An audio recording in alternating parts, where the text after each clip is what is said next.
Cocaine is a hell of a drug.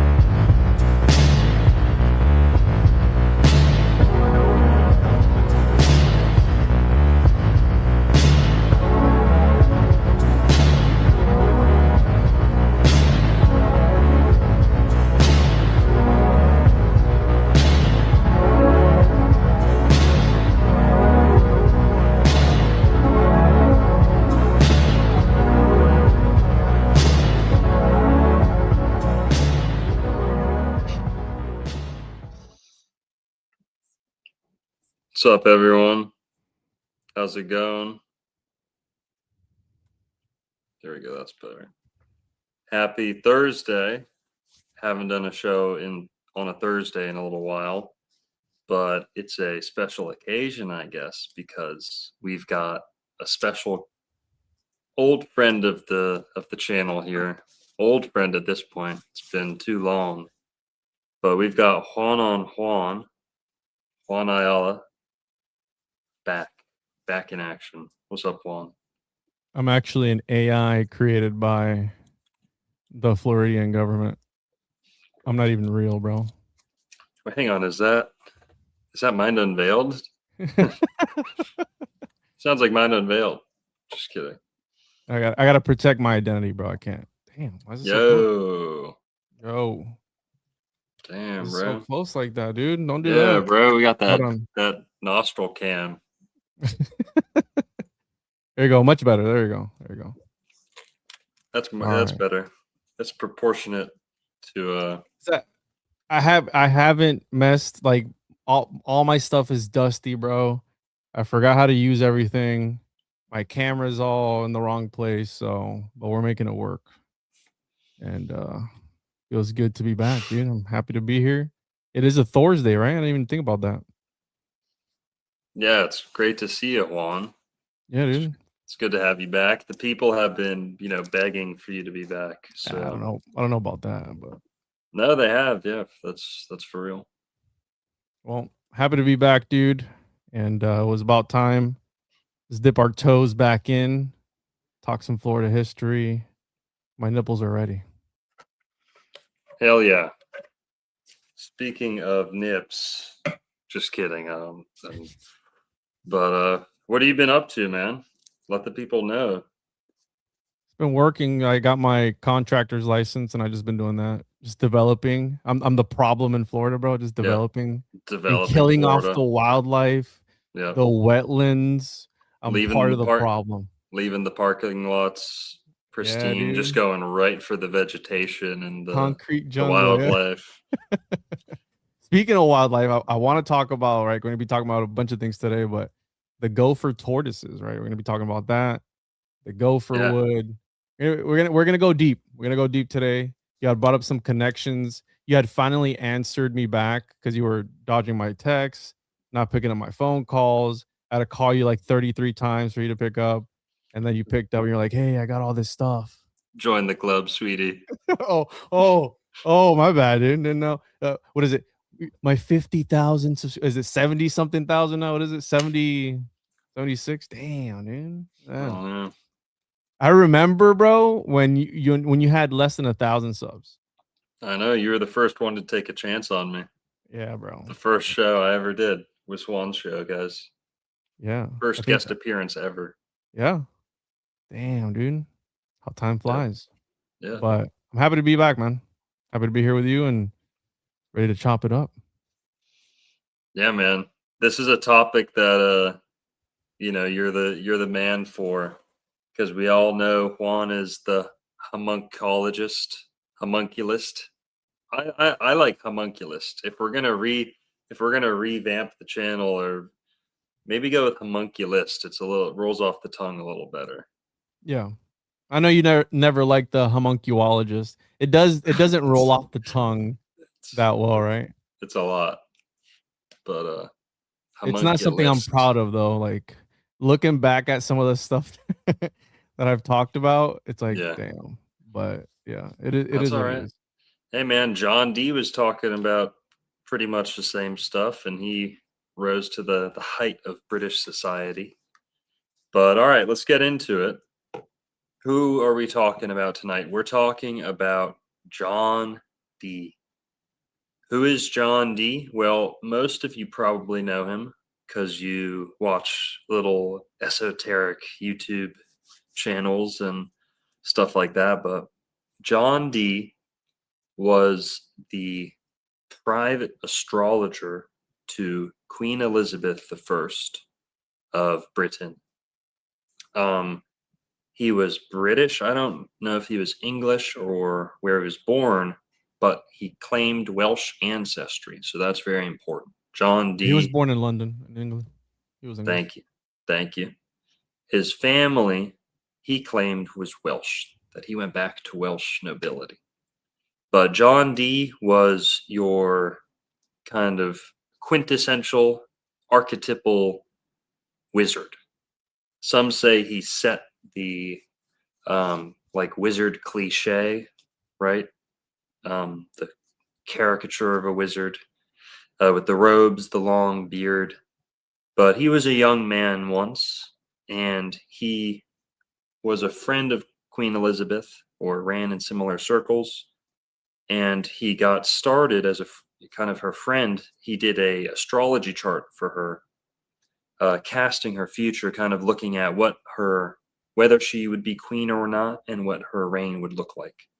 And based off the information he gave Queen Elizabeth, she really liked it. She liked what she heard. She thought that his advice was, invaluable. So she kept him around. And when she became queen, she welcomed him into the court, and he was often by her side. When it came to like military, foreign policy and geopolitics and all that, John Dee eventually became her like spy master. And he is said to have operated a spy network across Europe.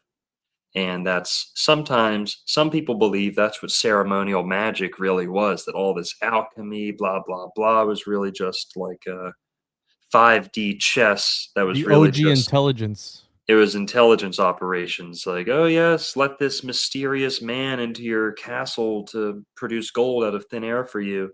Well, actually, he's a spy, right? Things like that did happen back then.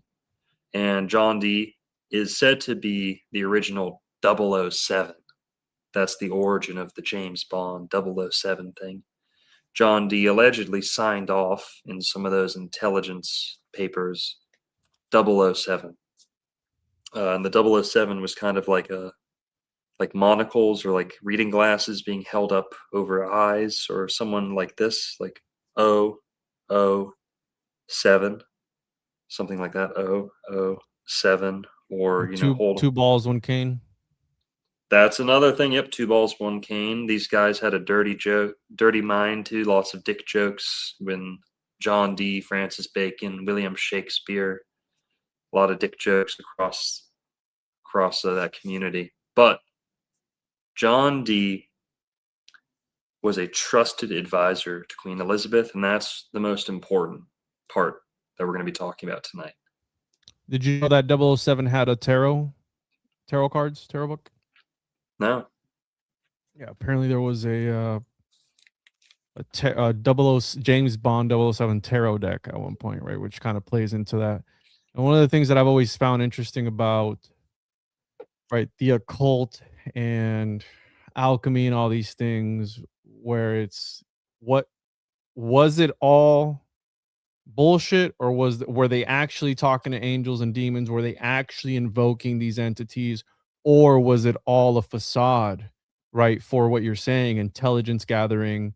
And just, what a better way than, hey, your personal astrologer, he's there every day, he's watching over you. We've all seen Game of Thrones, right? The guy, is it the eunuch that kind of has the little birds? Varys, I think his name is Varys. Yeah, he's got all the connections, and he knows all the gossip and everything. So that's one of the things I've always thought about, where these guys really tapped into something. That's why trans baristas like to gossip so much. They have that ancient eunuch blood memory of like being the Temucuans. Remember the dual-sided people, the transmissions. They were the ones that would interact with the world of the living and the world of the dead. So they were able to go in because the Temuquans believed that if you interacted with impurity, you would become impure yourself. And the one people that could tend to the corpses and all these different things were the The is it two spirits. she males, yeah, the whatever Two you want, spirits. the lady boys of the Timucuan people, and Yeah. they had their place in society. So there's something to be said about that part Yeah. that is, interesting. But I've always thought about, like, were these guys actually doing something, or is it all just LARPing and role play at the end of the day? Which, I mean, we can get into that because some of the things that you brought up with Joseph Smith and John Dee, and I think you mentioned one more guy in there too at the beginning. Yeah. Oh, Well, the Cherokee. yeah. Well, here, let's give an overview of what we're going to talk about tonight. This is going to be all about John Dee, and not many people know that John Dee actually spoke about Florida. He wrote about Florida, he cared about Florida, and he used Florida as kind of like an argument, or he used Florida to stake a claim over North America for Britain, a British claim over North America. So we'll get to that in a sec. Don't read that just quite yet, Juan. But essentially, we're going to be talking about John Dee, what he said about Florida, why he cared about it, what he wanted to get out of it, like what it would mean if Britain would have Florida, right? John Dee and some of his friends had great plans for the Americas, a great vision of what the Americas would become, and I think you'll be surprised how close we've come to his vision. But in talking about John Dee and talking about Florida, like why he cared about Florida, it's going to bring us to the story of Prince Madoc, who was an old Welsh prince who lived, 1,000 years ago or so. Yeah, 900, 800, roughly 850 years ago ish, around there. And Prince Madoc was an old Welsh prince who allegedly sailed with a fleet over across the Atlantic Ocean in search of. They're mainly escaping from political, unrest in Britain, but they were also, like Saint Brendan and maybe even King Arthur, they were likely searching for the Celtic Otherworld. People know what Avalon is. Another name for it is Annavin. Avalon. This is like almost like the Celtic Garden of Eden, paradise, and the Garden of Eden. It has a little bit of a future element to it, but definitely like a past, an origin story. And you hear about Avalon being this mythical place. Well, a lot of people think that was just a little island off the coast of Britain, Glastonbury, or somewhere over there, right? Somewhere close to the British Isles. Well, other people believe Avalon was very far across the Atlantic Ocean. In fact, the name means away or afar or over there, across the other side. So yeah, another name was Annwyn, Annwyn, I think. But so yeah, we're going to talk about how Avalon played, was like a motivation for these people crossing the Atlantic, and how there's another name for that topic, for that place, this mythical place. There's another name that is very, very close to one of the names here in Florida. So a little bit of a reveal later on, but Yeah, so Avalon, right? A legendary mythical island in Arthurian mythology, best known as a magical place where King Arthur was taken to heal after his final battle and where he is said to remain. It is often described as an island of apples, yep. derived from the Celtic word for apple, abal, associated with healing and immortality.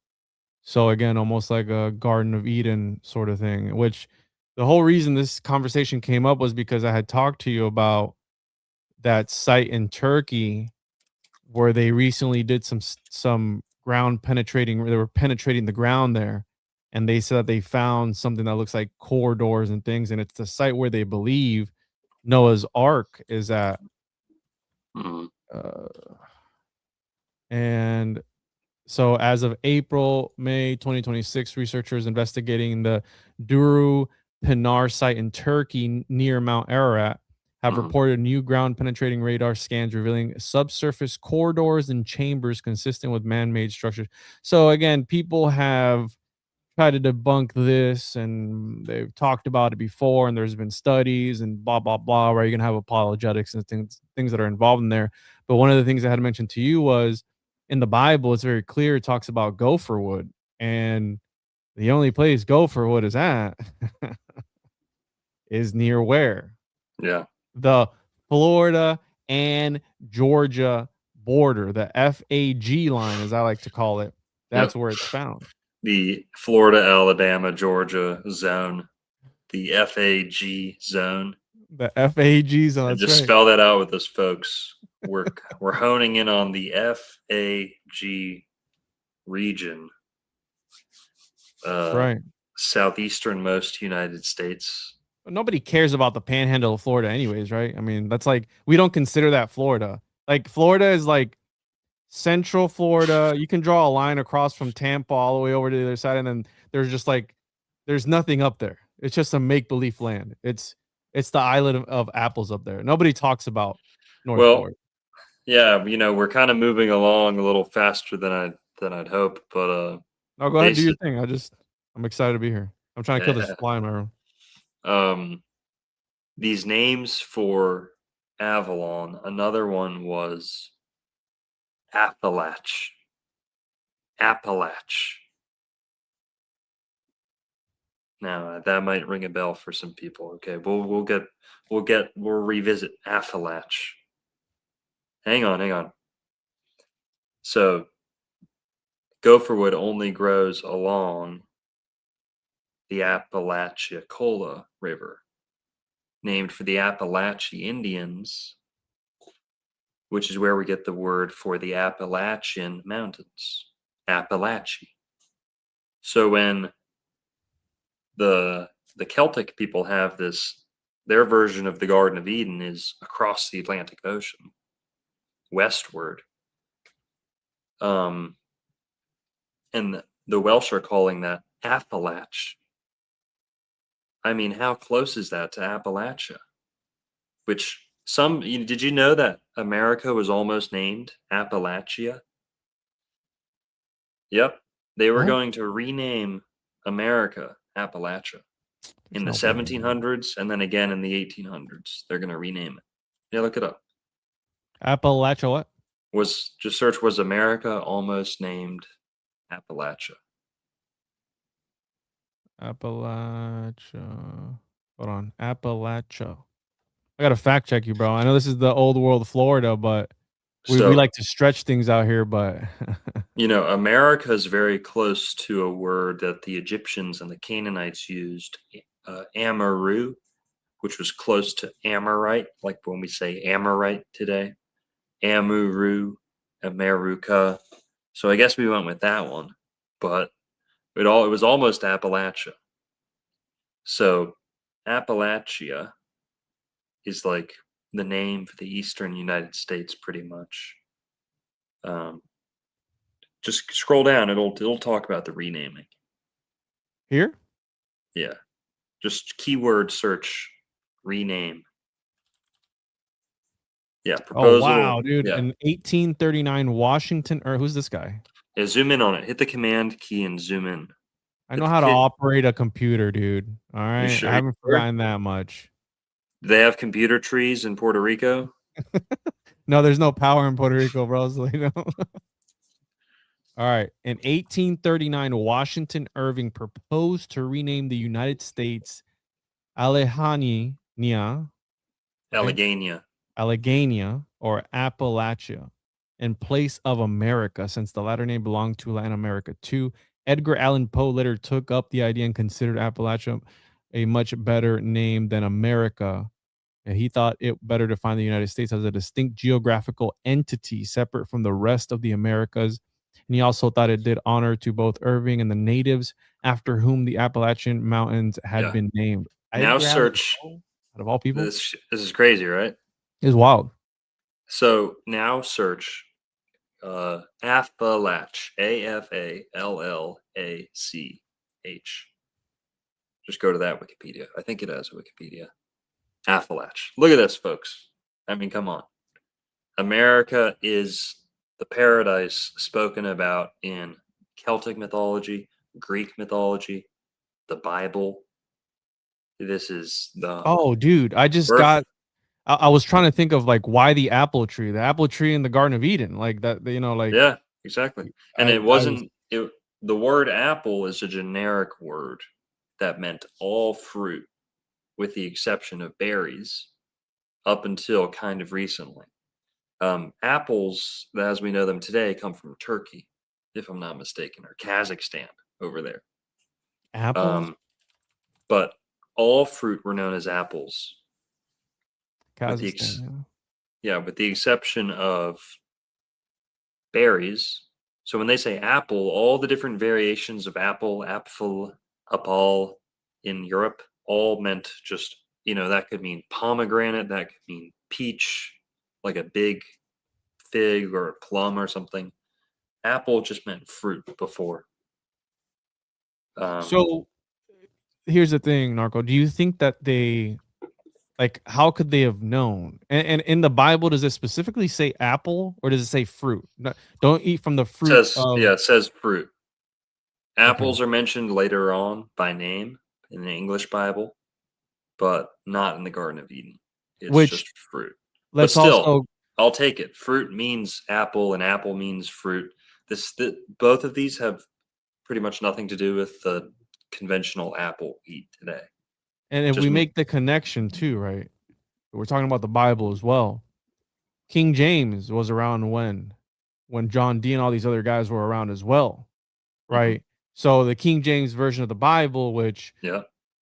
I like to call it the homoerotic version. I know you don't like when I say No. that, but right, some people believe that it is the actual word of God and they only strictly read the King James version. Yeah, me. That's me. Yeah. So again, and doesn't the Here, we can get to that. But well, what's the other story that you've also talked about with the golden, is it the golden apple or something like that in mythology? Which one is it? Because you've brought that one up yeah. before. So the Bible has the Garden of Eden with one tree, one couple, a snake around the tree, and magical fruit. With in Greek mythology, there's a couple different like paradises, but the one closest to the Garden of Eden, which is probably where we get the word paradise, is the Garden of Hesperides. Mm. Hesperides was synonymous with Atlantides. So this was like the Garden of Atlantis almost, or the Garden of the princesses of Atlantis, or the goddesses of Atlantis. The The Hesper immortal golden apples, yeah. the Hesperides were the Hesperides. Here's zoom in a little more so people can see. Yeah, the text. Careful, this is the AI overview, bro. Yeah, I mean that's right. Hesperides, probably where we get the word paradise. And instead of one couple, they had, like a group of women. And Hercules engaged with, interacted with these women in one of his myths.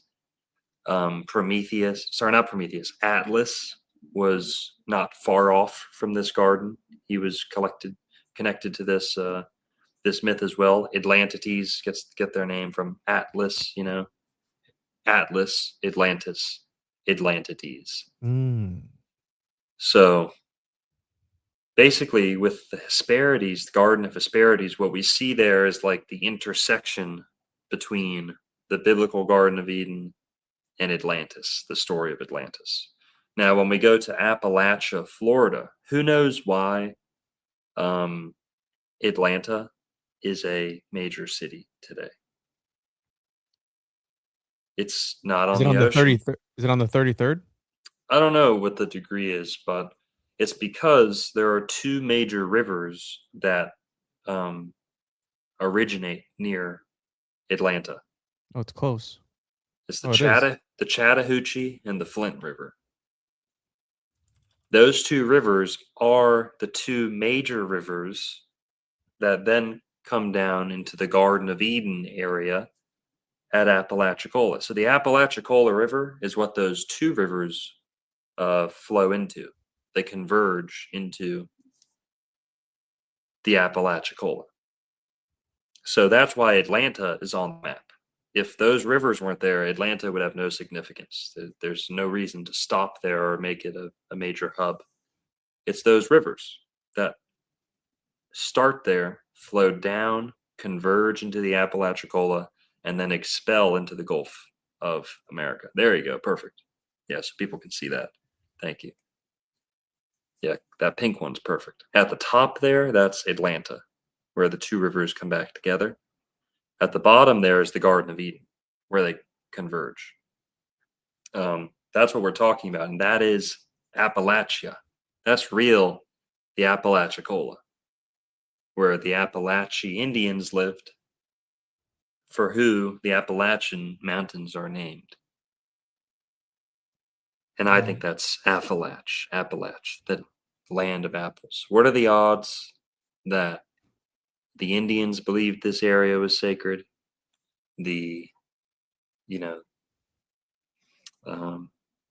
William Bartram went through this area, pretty close to this area, and said it was the most magical place on earth.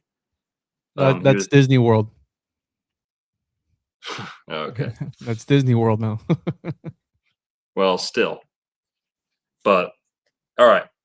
Let's not get too ahead of ourselves. Can you go back to John Dee Wikipedia, please?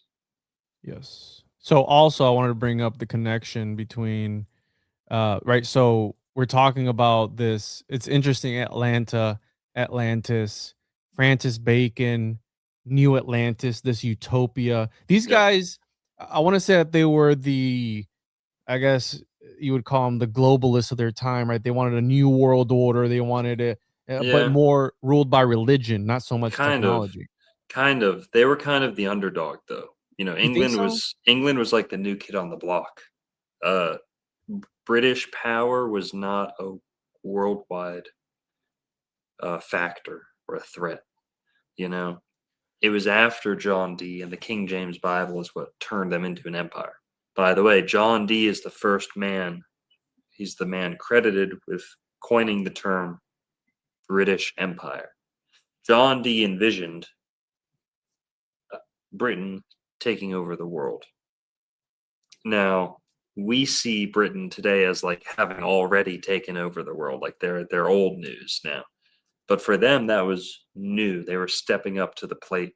France was the big kid on the block. The Holy Roman Empire was the big kid on the block. So England was making a name for themselves, and John Dee assisted in that. So it's easy to say, like, they were the social engineers of their day. That's true. They were doing propaganda and social engineering, but I'm grateful for it. Would you rather have the French have done that and taken over the world? Would you No. rather the Turks have done that and taken over the world? No. And John Dee was actually acting out like biblical prophecy. He was a very pious man. Well, he was one of the things I want to point out, right? Francis Bacon, we can go down that rabbit hole, and John Dee. And it's interesting because they met at Dee's home in Mortlake, where a 21-year-old Bacon sought knowledge on gematria. Right. Yep. So these two knew each other. And, you have the whole conspiracies with Francis Bacon Yeah. and that whole thing and the King James version of the Bible. But also, I want to point out that John Dee, because I don't know if you can see it, but I have somewhere back there, I have his magical journals, right? It's like a tome, like huge.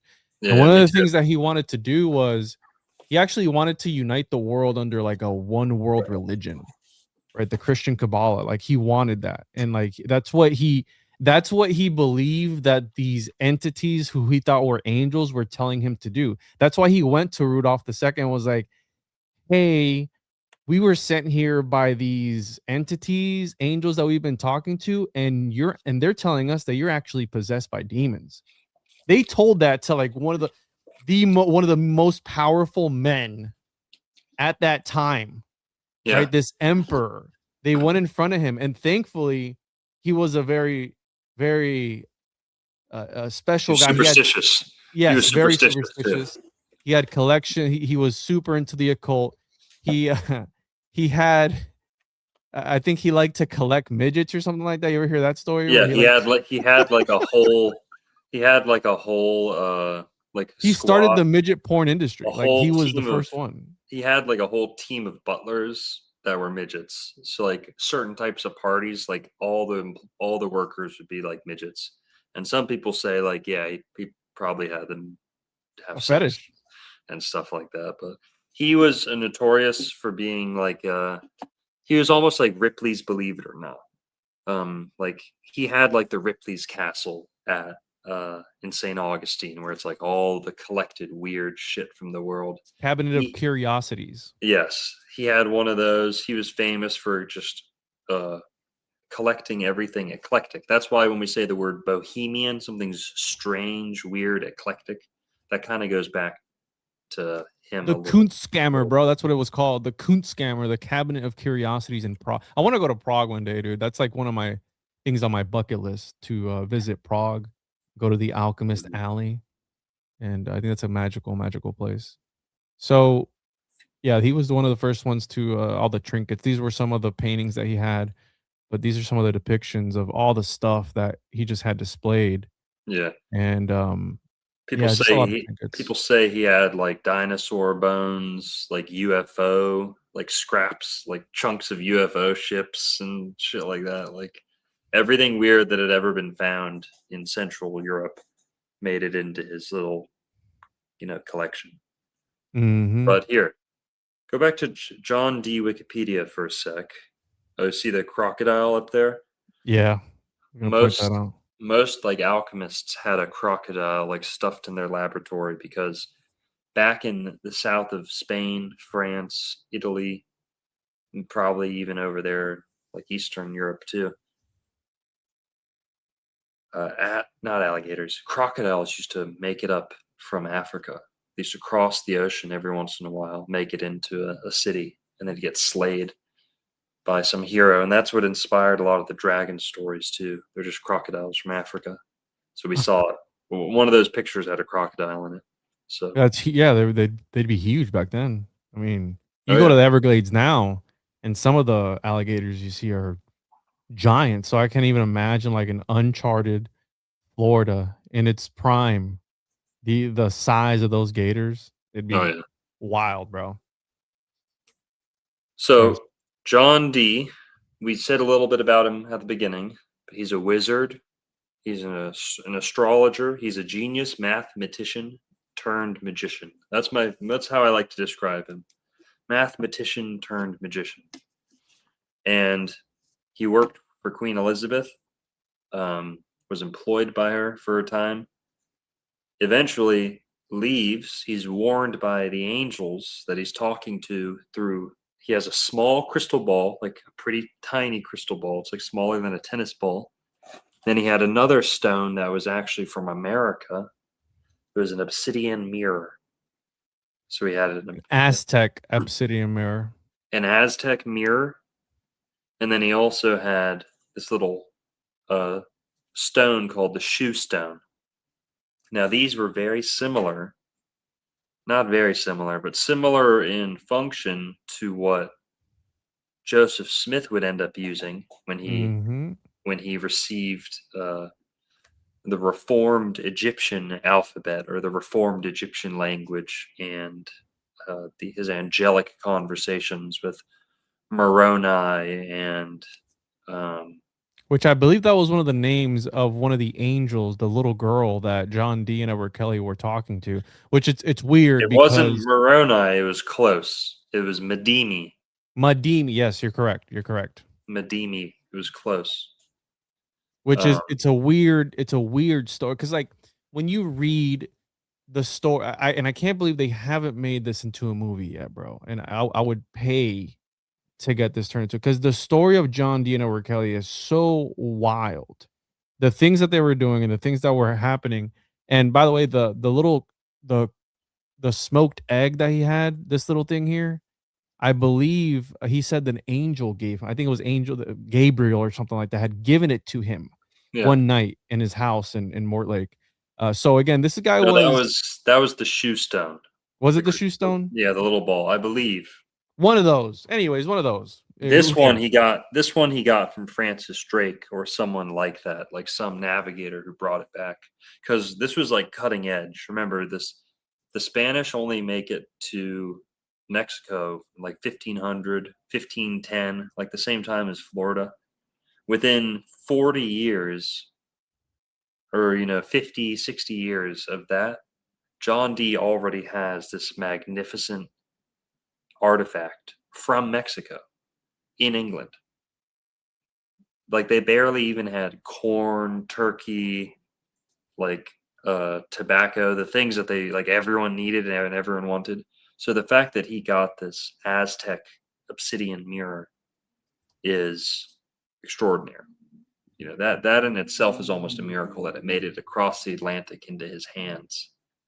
Some This people one. say, yeah, According to John Dee's own accounts, the angel Uriel gave him a clear, slightly purple rock crystal, often described as a crystal ball or shoe stone, in November 1582, to act as a tool for communicating with the spirits. So I've actually got my shoe stone right here. Allegedly, I got some shoe stones for you right here, bro, that you can rub until the future. You said purplish. Some people say that it was smoky quartz. Yeah, right here. Smoky quartz with rutilated quartz. So smoky. Oh wow, rutilated quartz. Yeah, you can see the root. Here, let's see. That's cute. Look at you, you little magician. Look at you.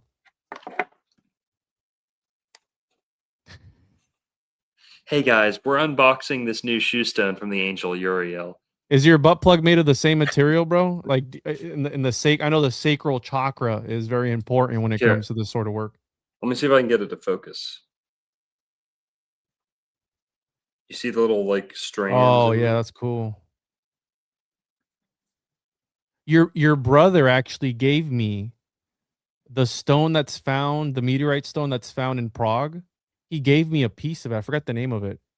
He gave me a piece of it, and then somebody who's into crystals had told me it's really bad because it holds all the negative energy and stuff like that. But it's sitting on my shelf. The what's it called? Peer into it, subscriber. Donate, tip, give me all your tokens, subscriber. This guy. You want to take a trip to Appalach? Moldavite is what your brother gave me. The little black stone, that's the one that's found that's supposedly Prague. So what's interesting is that they say Prague is in a crater, and the prima materia, that's why alchemy in that area was so prominent, because the prima materia that they would use, which was this moldavite, this essentially alien stone, because the origin story of Prague is in a crater created by a stone that fell off of Lucifer's crown or something like that, and came crashing down to earth and created this crater that it's in. And that the moldavite that they would use was the prima materia that allowed them to essentially turn lead to gold in that time. And that's why it's only found there. And that's probably why Rudolph wanted to move there. Well, it's interesting. And the angels brought Dee and Kelly. That was his scryer's name, Edward Kelly. Allegedly, he may have like lied to John Dee about his name. He said his name was Edward Talbot. Yeah. So, yeah, my name's Talbot. Yeah. Oh, you know my Uncle Phil. Yeah, we go way back. Yeah. Oh well, he says he's never heard of a Talbot. Nah, don't worry about that. And apparently, I guess, after he died, they found out his name was Edward Kelly, but he introduced himself to Dee as Talbot, I believe. But Yeah. all right, they team up, and the angel leads them out of England right before a riot breaks out, and they burn John Dee's house, and they take all his, or they search his stuff, and he would have been thrown in jail if he was there. So they make it out in the nick of time, and that helps them trust in the angels. Like, wow, the angel led us out of the city, and then they came to arrest us right when we left. They go to Prague. They go to Poland for a time too. Poland, but basically they're led there almost like magnetically. Like they had to go somewhere where the conditions were right. That's kind of what Juan might be describing there, is like they needed this special place, whether it was the footprint of a meteor impact or whatever. But There's that one, and there's also this one now that I remember. Like this 8th century, this prophetess had said, "I see a great city whose glory will touch the stars." Showed her a castle named Praha to be built, which means threshold, right? So this threshold, this place where you could say the veil is thin, right? And you can do all yeah, this magical, almost like is it Bach, Harry Bach, Potter, almost like Bach Tower, like a another Bach? Yeah. another potential meteorite impact spot, Yes. Yeah. That's and what the the tip locals said. of the Yucatan, where that scrying mirror might have came from, in Mexico. But all right, so basically, he used this mirror, talked to angels. The angels gave him a language, gave him an alphabet and a language, and whatever. One thing the angel made them do was swap wives. So Edward Kelly and John Dee. Yep. John Dee's wife was said to be good looking and very young. He was like 60 when she was like 25, right? She was like hot, young. Edward Kelly was apparently angry at John Dee. Some people argue, debate whether this was just Edward Kelly getting back at John Dee. But Edward Kelly told John Dee the angels told him they needed to swap wives. John Dee allegedly, I keep saying allegedly, sorry, interrogated the angels to, as if these angels are going to sue me, right? So someone said the angel was a Hollywood producer. And the angel said, you have to swap wives to like prove you're loyal to your, They, but they there was, they told him that they needed to share everything, yeah, absolutely everything, in order to be one. Like that's what they had put it. Like hey, but can you imagine that?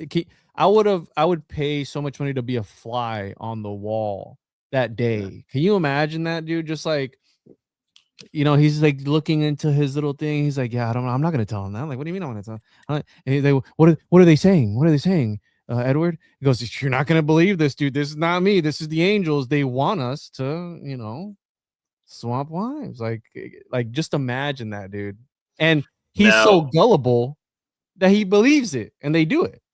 yeah, and now what's crazy? Well, I don't know if he's gullible. Okay, this guy's a genius. And No, dude, I from what think I've that heard, hang on, they literally interrogated the angels to okay, put some respect on John Dee's name. Okay, he ain't about no cuck shit. Okay, yeah, he is, bro. this wasn't cuckology. Okay, Yeah, dude. they weren't invoking the god of cuck. Okay, John Dee interrogated the angel and made some tests to prove that this wasn't Edward Kelly's imagination.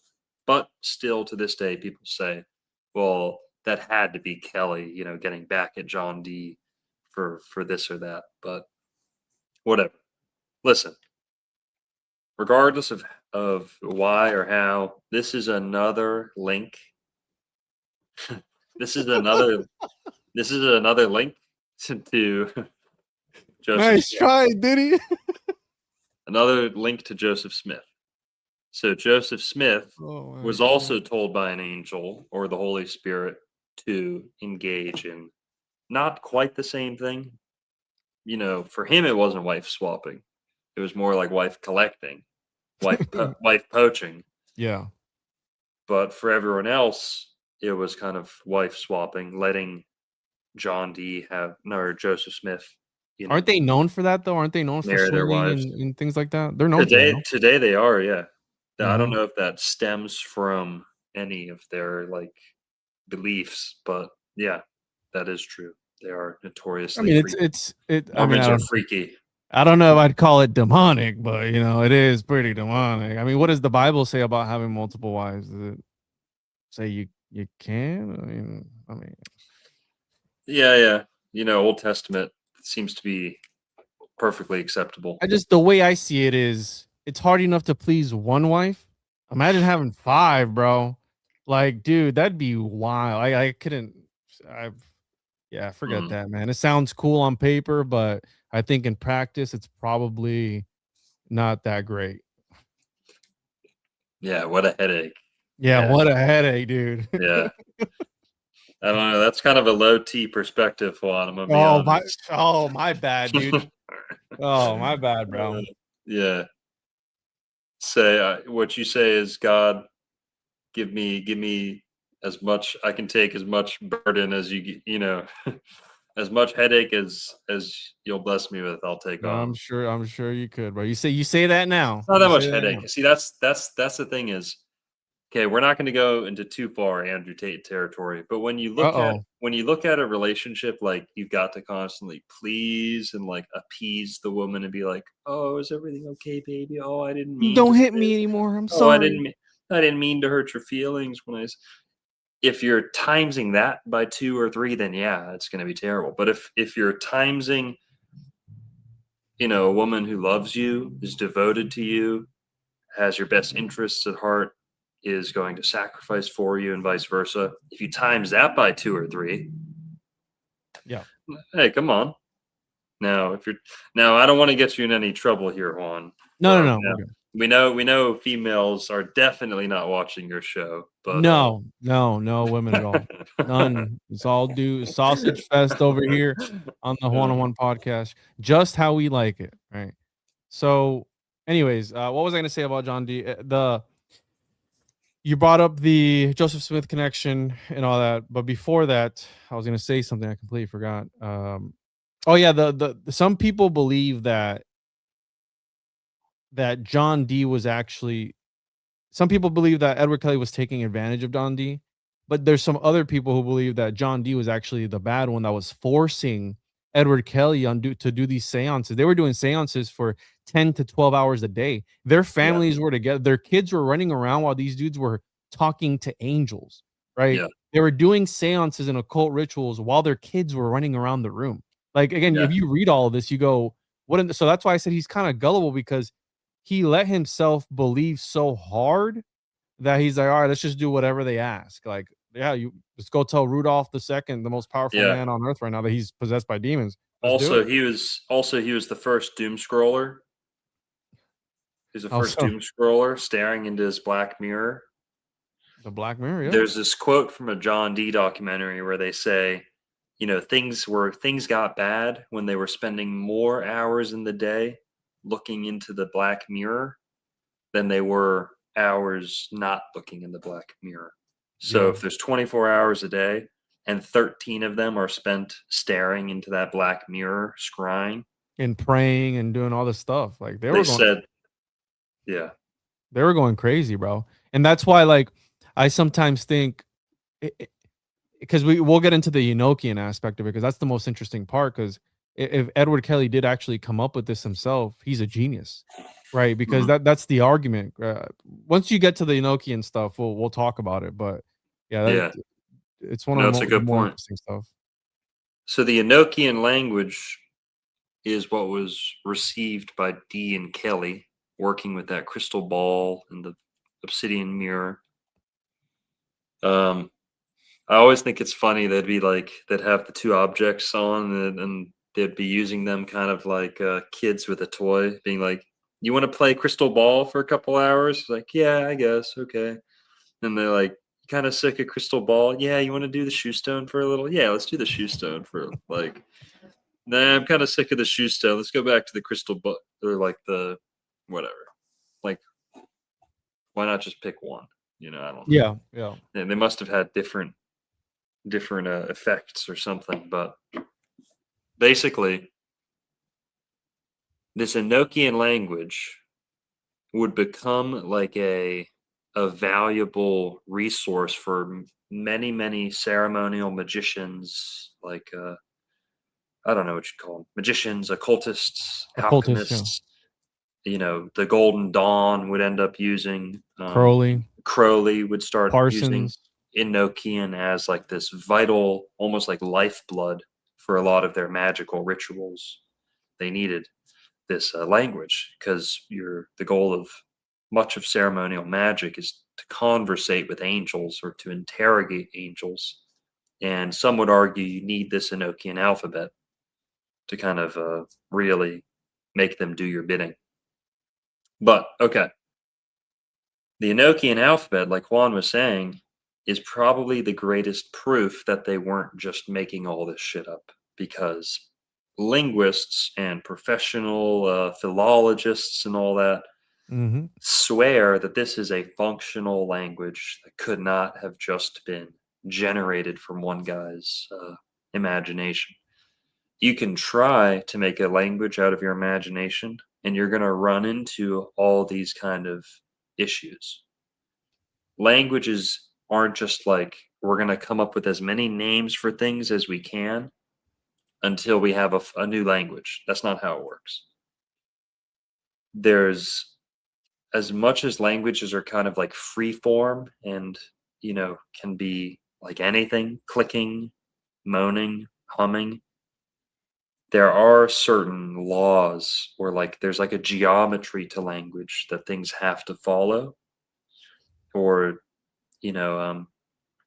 I guess Tolkien kind of got into this a little bit, and Lord of the Rings basically showed this, where mythology comes out of language. Like, suffixes and prefixes are often connected to deities. So like Al, El, things like that. And the ways that words have prefixes or suffixes or the order of certain words, it's almost like saying, like, there's a mythology in 1 through 10. Like, why was 8 afraid of 9? Or why was 6 afraid of 7? Because 7, 8, 9, that's like ingrained, and the mythology kind of fills the gaps between that structure. That's like how the So Bach, just real quick, that's kind of how the Bach saga works too. They say, like, all right, you take the alphabet and there's a story already in the alphabet. You like fill the gaps between the letters, make them make sense. It's like when people say LMNOP, or like Christu, like QRSTU, Christu, like Christ in the alphabet. You can mythologize the alphabet. And some of that is like wishful thinking, like you want to make connections that aren't there. Another side of it is um the birth of mythology, is connecting words or puns together and bridging the gap between like words and letters and their meaning. Mythology, another way of saying this would be, mythology is what naturally like emanates when you look at the meaning of letters. Can a letter have a meaning versus a word? We all know words have meanings, but when you get down to the letters themselves, do they have meanings? Well, then within a word, you have a whole sentence. yeah. That's one of the easiest ways mythology gets birthed organically. And Tolkien realized this, so J.R.R. Tolkien made languages largely using Welsh, largely inspired by Welsh. Finnish, Greek, and Welsh were the big three that Tolkien used he was fascinated by Welsh and Finnish. He thought they were unique, they were heavenly, they were separate. But basically, Tolkien knew in order to create a good story or a good mythology, you don't try and create the mythology, you create the language first. And by creating the language naturally starts to assemble itself into like rules and things like that. And those rules inspire like deities. They like inspire characters just naturally. And we kind of see this in English where almost every word goes back to a god or an Mhm. astrotheological topic, right? Like mercenary, Mercury and Aries, money, Thursday. commerce and war, Mercury and Aries, manifest, many, moon goddess, many, all these words. So basically, language and mythology go hand in hand. Mythology is encoded into language, and not just mythology. I'm using mythology as like you take these huge concepts out of these tiny little words. Enochian has that from day one. And I know I'm saying it's like innate in language, but this is something Enochian was equipped with much of what I've been describing from day one, with no creation process. And it also had all these numerological proofs and things like that. So, okay, all that to say, Enochian is not just made up. Wanted to add to the language stuff because languages they kind of act as parasites. So right now we have words that came and derived from other languages and other at other times. And by the way, John Dee and these guys were around the time that William Shakespeare was around, and there are some stories that allegedly William Shakespeare hung out with John Dee and Edward Kelly, and that's where William Shakespeare had come up with the Tempest, right? I mean, that's one of the Right. stories where he's talking allegedly Yeah. about John Dee, like that's the model Yeah. after that story, and Shakespeare may have been like a secretary or something like a that to John scry, Dee. Yeah, yeah, very yeah. briefly. Yeah.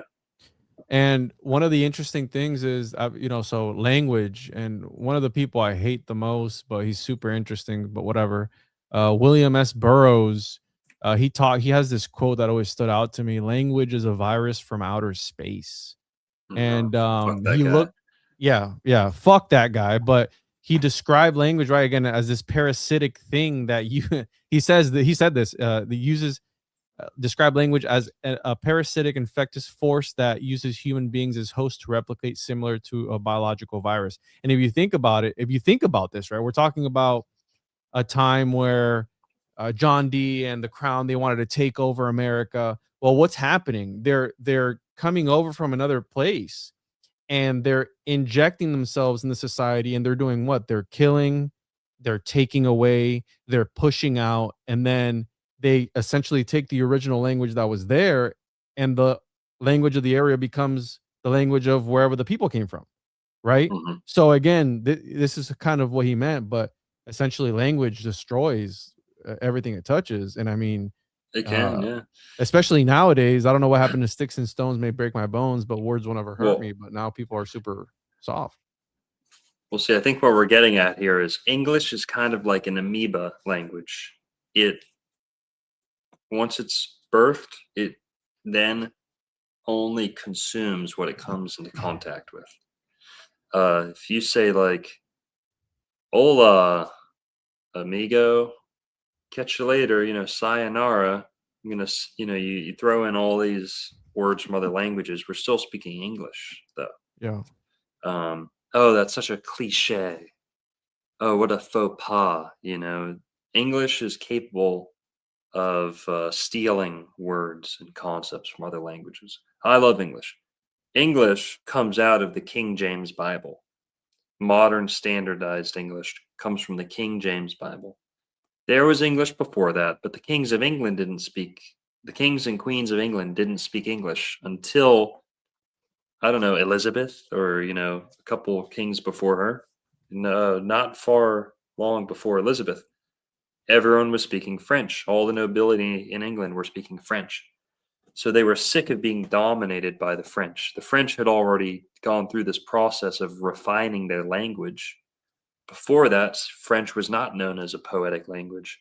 After this, after the French did this on purpose, refined their language, standardized it so that everyone in the country is kind of on the same page, then France turned into one of the greatest military powers in the world. It was pushing everyone else around in Europe, telling everyone else what to do. John Dee saw what they had done and saw how language created, language gave them this power. The French didn't suddenly get taller or stronger or better at building boats. Their language got them all on the same page. You could say programmed, you could say, entranced. But again, would we have this any other way? Would we rather be speaking French today? Would we rather be I'm happy that the English came out on top. And I also argue that this is biblical prophecy, that whether we liked it or not, it was Britain's job to oversweep the world and bring the British way of life to every corner of the world. Because, as I've been talking about recently, I'm a believer in British Israelism. It seems John Dee was also a believer in British Israelism, and the successor of John Dee's boss, so Queen Elizabeth, succeeded by King James. King James was definitely a British Israelite who believed that the British and the Celts were the lost tribes of Israel and some of the tribes of Israel. So King James crowned himself King of Israel. And What? the King James Bible came out during his reign. Seriously? Yes, yeah. So British Israelism. We can't talk about this too much. You know that But he became king because they wouldn't allow him to divorce his, one of his wives or whatever it was. So he no, like that's broke off. that's Henry VIII. Is it Henry VIII? That's Henry VIII, I believe. Yeah, the divorce. Henry VIII was a big guy, kind of little overweight. He had the Yeah, whole Henry VIII was. wife debacle, Yeah, maybe I'm getting them divorce mixed up. debacle. But King James comes after that. So Henry VIII, and then I might be skipping one, but then Mary, and then Queen Elizabeth, I believe. And Oh then yeah, you're right. It was Henry VIII. Yep. so Henry VIII, he was basically whatever. That's kind of like the origin of England becoming Protestant, right? They're condemned because of Henry VIII's divorce, but people get that story pretty wrong. Whatever. Then, basically, the point is John Dee set in motion what would become the King James Bible that standardized the English language and equipped the English people with a way of speaking and a way of thinking, a new approach to law, science, new words, vocabulary for the universe. Much of it was coming out of the King James Bible, which actually acted to standardize the English language. And then a lot of words were being created out of thin air by William Shakespeare, Yo. who was kind of the other half of this operation. King James Bible, William Shakespeare was, I believe, a British intelligence operation to refine their language. It's like today, we have all these people talking like fucking degenerates saying, man, I'm finna go do this, bruh. Man, meet me outside, bruh. Yo, where you get that at? I'm finna ask you something. Like, you this fucking our speech is jarbled. It's like, Who talks like that though, bro? you know who talks like that. I don't have the sound effect. Did you fix your smoke alarm over there, dude? You put any batteries in it? Hang on, who are we? Yo, so King James viewed himself as the descendant of King David. Yes. Dude, I have no idea. I knew King James was a little homoerotic. That's why I never really liked. Oh, there it goes. There it is. Okay. He wasn't gay. He just was not a military leader. He wasn't And he gay. He was just said to liked be men. I slightly get it. effeminate. I understand. He was slightly effeminate. Okay. He just liked to. He loved his male. In a world where, in a day where most leaders were hardened military commanders who had bled in battle, and James had never even like swung a sword, yeah, that alone could earn you gay allegations or So you like, think that's propaganda?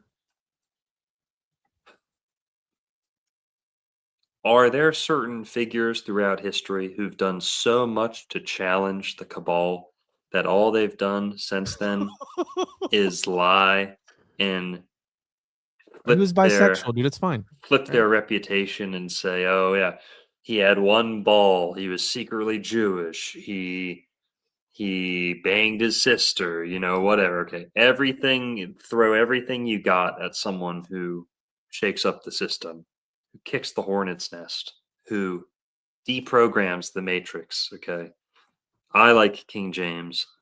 I'd rather have him. We stand with King James. There you go. Hey, I like Queen Elizabeth too. Okay, I love Queen Elizabeth.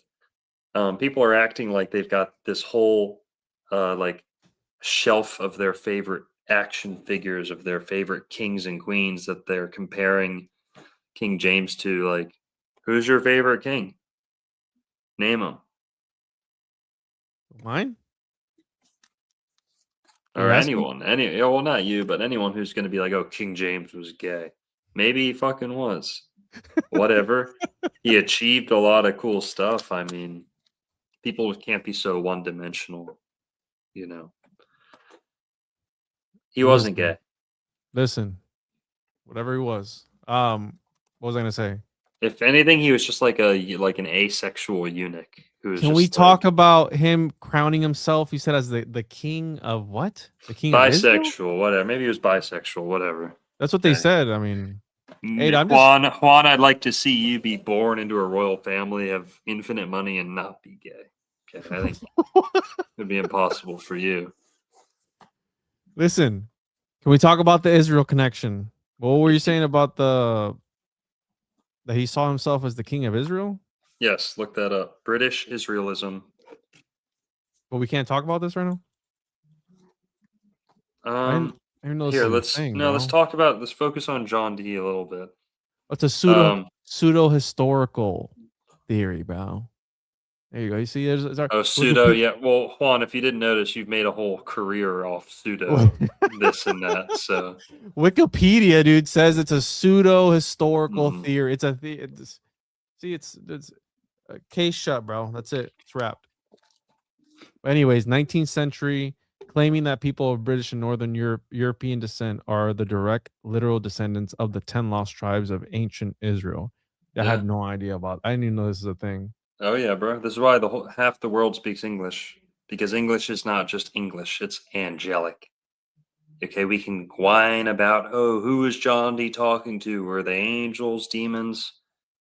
Psh, we don't know what's going on up there. Okay, at least one of those conversations was with an angel.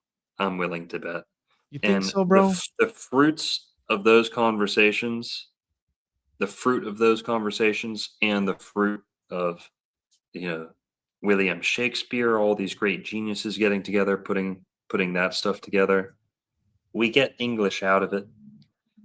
English helped the British take over the world, and that's why half the world speaks English today. It It is was the will. angelic. It was the will of the angels, huh? It's true. It's true. So that's why the English people are the Israelites. They have a clean language, a clean conduct, a clean lifestyle, a way of life that is worth spreading across the world. Not because we like it and we think we're the best, but because God made it that way.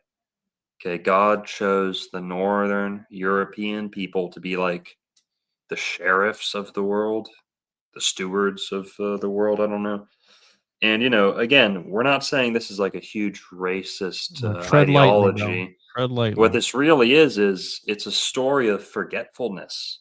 It's a story of like hypnosis or like slumber. Like the Northern European people were supposed to forget this because it's not supposed to be clouding your mind thinking. We see what happens when certain people pat themselves on the back all day and say, "Oh yeah, we're the chosen people. We live in the promised land, and now we can just bomb whoever we want because we're Whoa. chosen. We're chosen. You're not." See, there's a lot of kind of conceit that can go along with that. So that's why this forgetfulness was important. You don't want to jerk yourself off too much with that. That's why the Atlantis story is important too. You don't want too much hubris saying, "Well, yeah, clearly, obviously, we're the best." When you say it's like meeting someone who's very smart or talented or anything like that, you appreciate what they do so much. It's so captivating. But as soon as they start talking about it and saying like, "Well, I know I'm the best guitarist," and then you're like, all right, well, this fucking sucks. I don't want to. Yeah, that's kind of what's been going on. Is the British, the Saxons, so Anglo-Saxon, the British, the Germanic, the Northern European people, um, the founding stock of America, Australia, New Zealand, Canada. Um, these are the real Israelites. This is the house of Jacob, Joseph, the tribes of Ephraim, Manasseh. Um, there were blessings made to Abraham and then Jacob, Joseph, and Isaac. This whole family, and all of those. None of those blessings and promises and covenants have came true in the Jewish people. They've all come true in Northern European people, however, who just like God said to one of those patriarchs, he said, "Your descendants are going to be like the grains of sand or the stars in the sky." That's not the Jewish people. That's not the Mormons. That is the Northern European people, um, specifically the British, the Celtic, the Norse, and the Germanic people. And before the spread of Islam, those people were a lot closer to the Holy Land than they are today. So to think that, whatever, that's British Israelism. And I'll ask you this, okay? We can get lost in the weeds, stuck in. This is new to me, bro.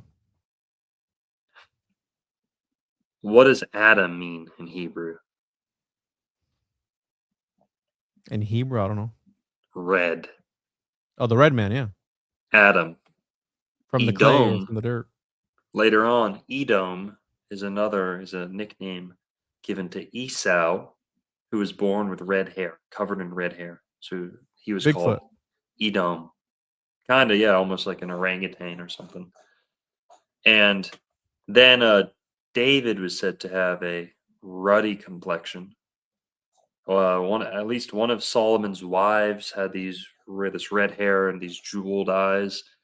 And then either Solomon or one of his wives is apologizing for having dark hair, dark eyes, apologizing for their dark features, saying, "Thank you for loving me. Thanks for thinking I'm beautiful, even though I have these dark hair, dark eyes," which shows us the beauty standard of the day was light hair or red hair.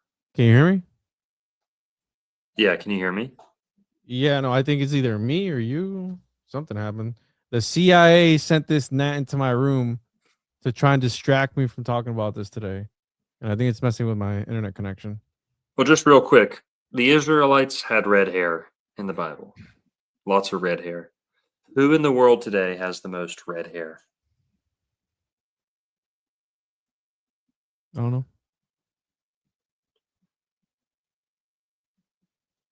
The Celtic people, Mm. the Irish, the Scottish, the Welsh, the English, the British. Who, aside from the Celtic, who has the second most red hair in the world today? Take a guess. I got no clue, bro. The Jews. Really? The Jews. Yep. So Jews have a lot of red hair. A lot of red hair. People don't realize this. They're surprised, but historically, this has always been a thing. It's always been like a hallmark of Judaism, or kind of a cliche, or maybe even a stereotype that Jews have red Didn't the hair. giants in is it Kandahar or something like that have red hair? Like Nephilim? Did the I Nephilim don't have red know. hair?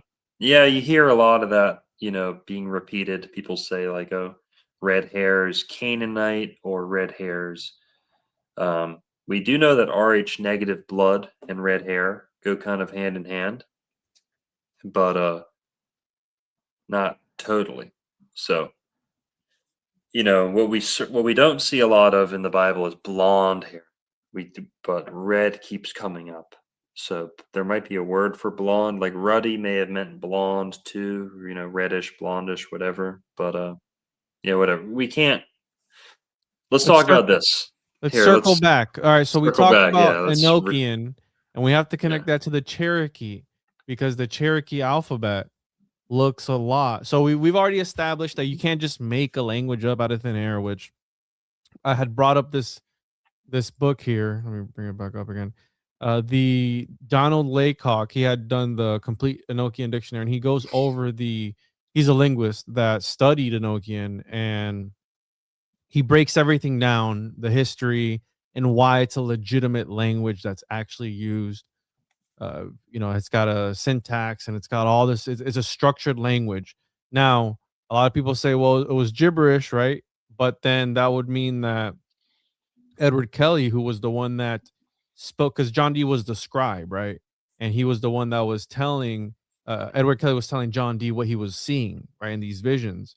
And the way that the Enochian language came to be was it was an angel with a stick, and it would point to the different letters.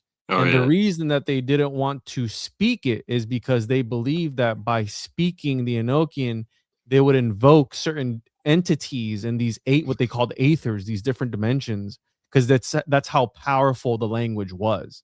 Okay. And there was times where uh the angels even told John Dee, like, if we speak the things that we're giving to you, it will literally bring forth the end of reality itself. So they thought that they were messing with something so beyond them, like this supernatural thing that was so beyond them, coming directly from these things. And they describe some of them if you read some of the books, right? They're like Yeah. uh, Some they of them. remind me they remind me of like DMT entities, because they talk Yeah. about them being very geometrical and Well, shape, kind of that shape shifting, there was like there's tiers to the angels Yeah. they're interacting with. Okay, there who they believe was their personal kind of companion angel was Medimi, this female, apparently hot, looking like. It started as a little girl. Yeah, it was kind Whoa, of weird. yeah, yeah, that's not what I'm saying. She was hot. Okay, apparently she showed up later and she was Grown like up. Yeah, yeah, grown up and was she sexy. was naked. Yeah. Yeah. Earlier, they weren't sure what she kind of really looked like, or she had multiple forms. When the wife swapping thing came up, apparently she appeared to them like butt naked, fully, tits out. Nice. Apparently, she was hot. Yeah. Apparently. And some of that angel poon. Now, what she looked like before that, I'm not sure.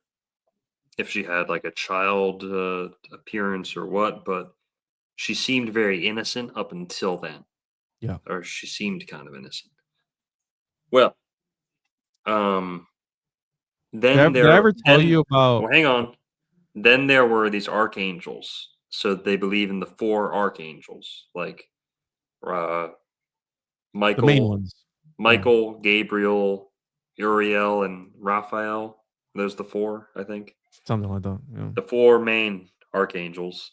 Then there's like another council of angels, and then you get into there's like 72 angels, and then past that there's like hundreds.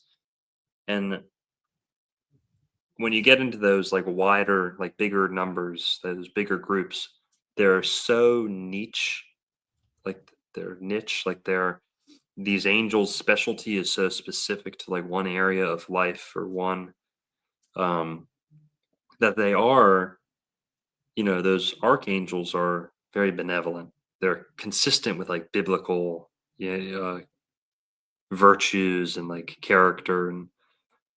But when you get into those little specialized ones, the small guys, some would say small, some would say big, dangerous. But those small guys, the lesser kind of deities, angels, demons, they're so specialized. They're almost like an IT guy, where instead of dealing with like the boss or like a guy with good characters, like at the face of the organization, you're going to like the back room and you're picking out like the weirdest, most specialized, like talented genius, or like the IT guy. You go into like it's like going into an NBA team headquarters, and instead of talking to the coach, the quarterback, or like the owners, you're going way back, like, no, skip past all the offices, go into the back room, pull out the IT guy. Now you've got the IT guy that you're interrogating, like you've kidnapped him. He's trapped in your little magical circle, and you're like asking him about you want this very particular information. Yeah.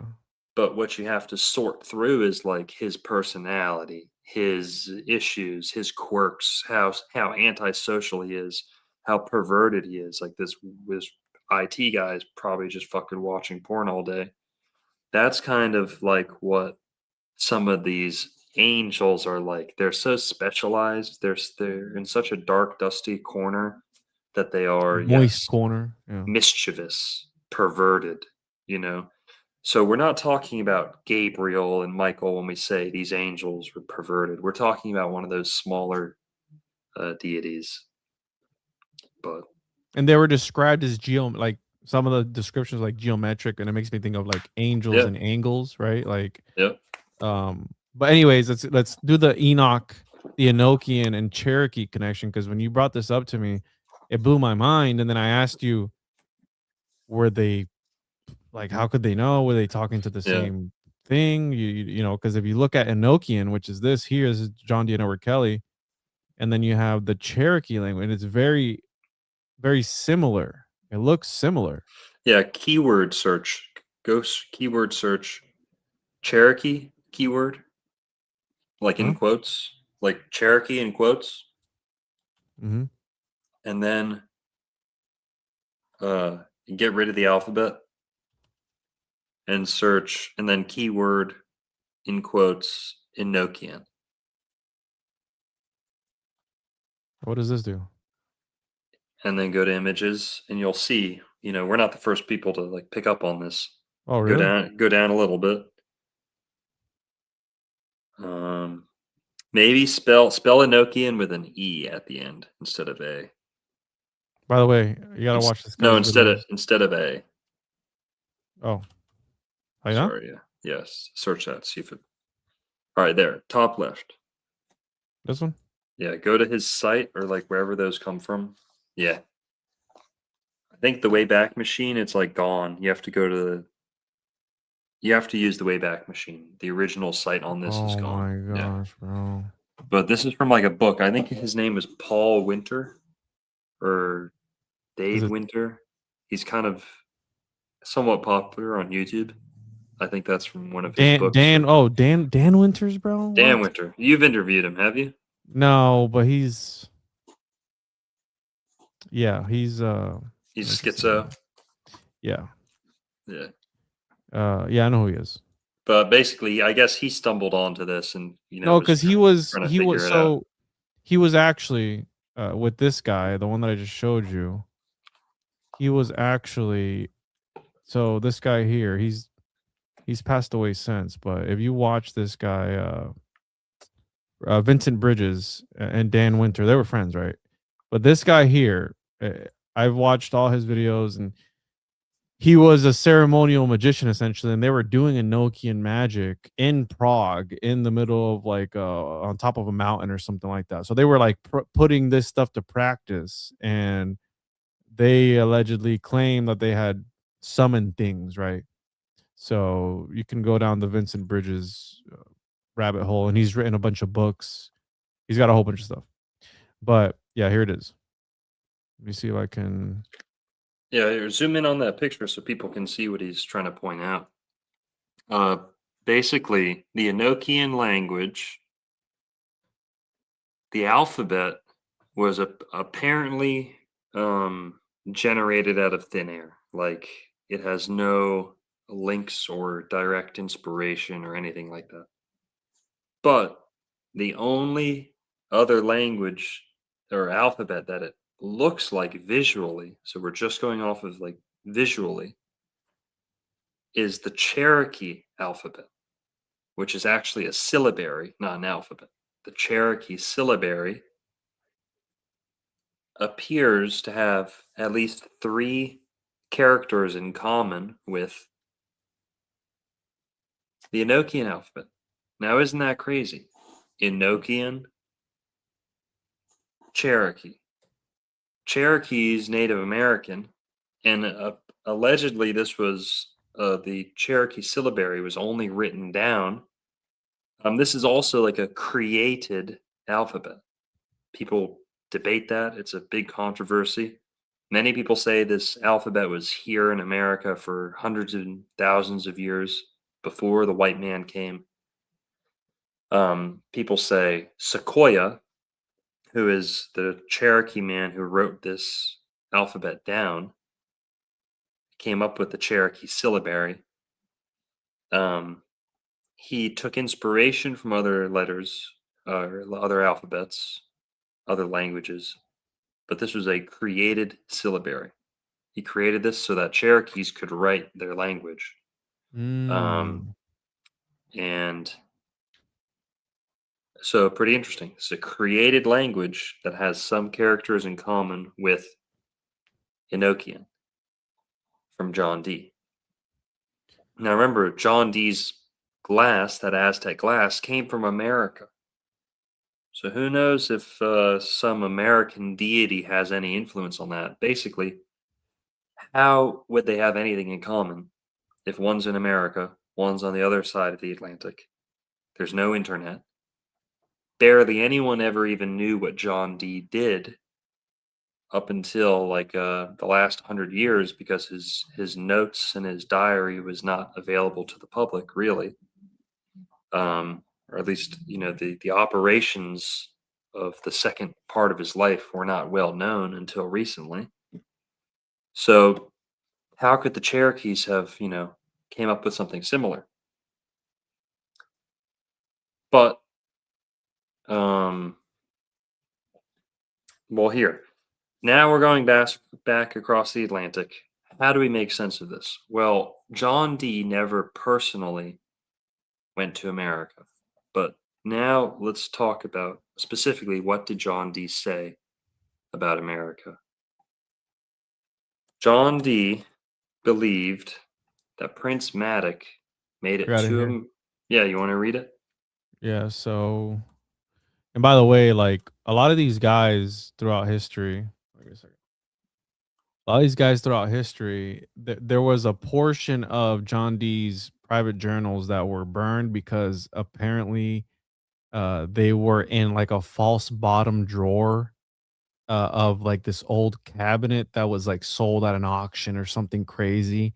And the maid had found the paperwork and she started to kindle the fire with a bunch of stuff. And when they took a closer look at it, like, oh, wait a minute, this is John Dee's journal, magical journal. So a bunch of his stuff was lost, quote unquote. But you kind of hear that story throughout history of like the Dead Sea Scrolls, where like, oh, they were taking them and they were burning them in the fire until somebody realized like, oh, this is like ancient manuscripts and blah blah blah. But anyways, there's a bunch of stuff because after John D. Edward Kelly split up, he went on to do more magical workings, and we don't know what happened after that, right? So in Dee's unpublished manuscript, Britannic Imperial Limitus, he began the process of putting forth his imperial claims to North America. In an imaginative piece of antiquarian propaganda, Dee traced and justified British rights to those sundry foreign regions. What does sundry mean? Sundry foreign regions discovered, inhabited, and partile, conquered by the subjects of this British monarchy. Dee continued, stating that the extent of those holdings with Her Majesty's title royal to all the coasts and lands beginning at or about Terra, Florida, and so along or near unto Atlantis, going northly, and then to all the most northern islands, great and small. The complete work was a compendium of British antiquarian, historical, legal, literary, and cartographic materials and arguments to substantiate those claims. Yeah. So John Dee wrote these 2 books, or like not books, but So they right were here, like this is the part, bro. they're To that essays. end, Dee cited voyages both real and thought to be real of King Arthur, Saint Brendan Malgo, a friar of Oxford, John and Sebastian Cabot, Stephen Burrow, Martin Frobisher, and Madoc to support his thesis. And Yeah. then he quotes it here. So Particularly Madoc. John Dee wrote these 2 works to basically persuade not only Elizabeth, but many of the other royalty nobility in Europe that England, Britain had a claim over America because Prince Madoc and these other guys, but especially Madoc, had reached Florida and staked a claim, you know? So that was the reason for writing those. And again, John Dee's the first guy to come up with the term British Empire. So he used this, and it seems it was effective, you know? Eventually, England did come to take over the Americas. And a quote that I have is he wrote, wait, real quick. Um,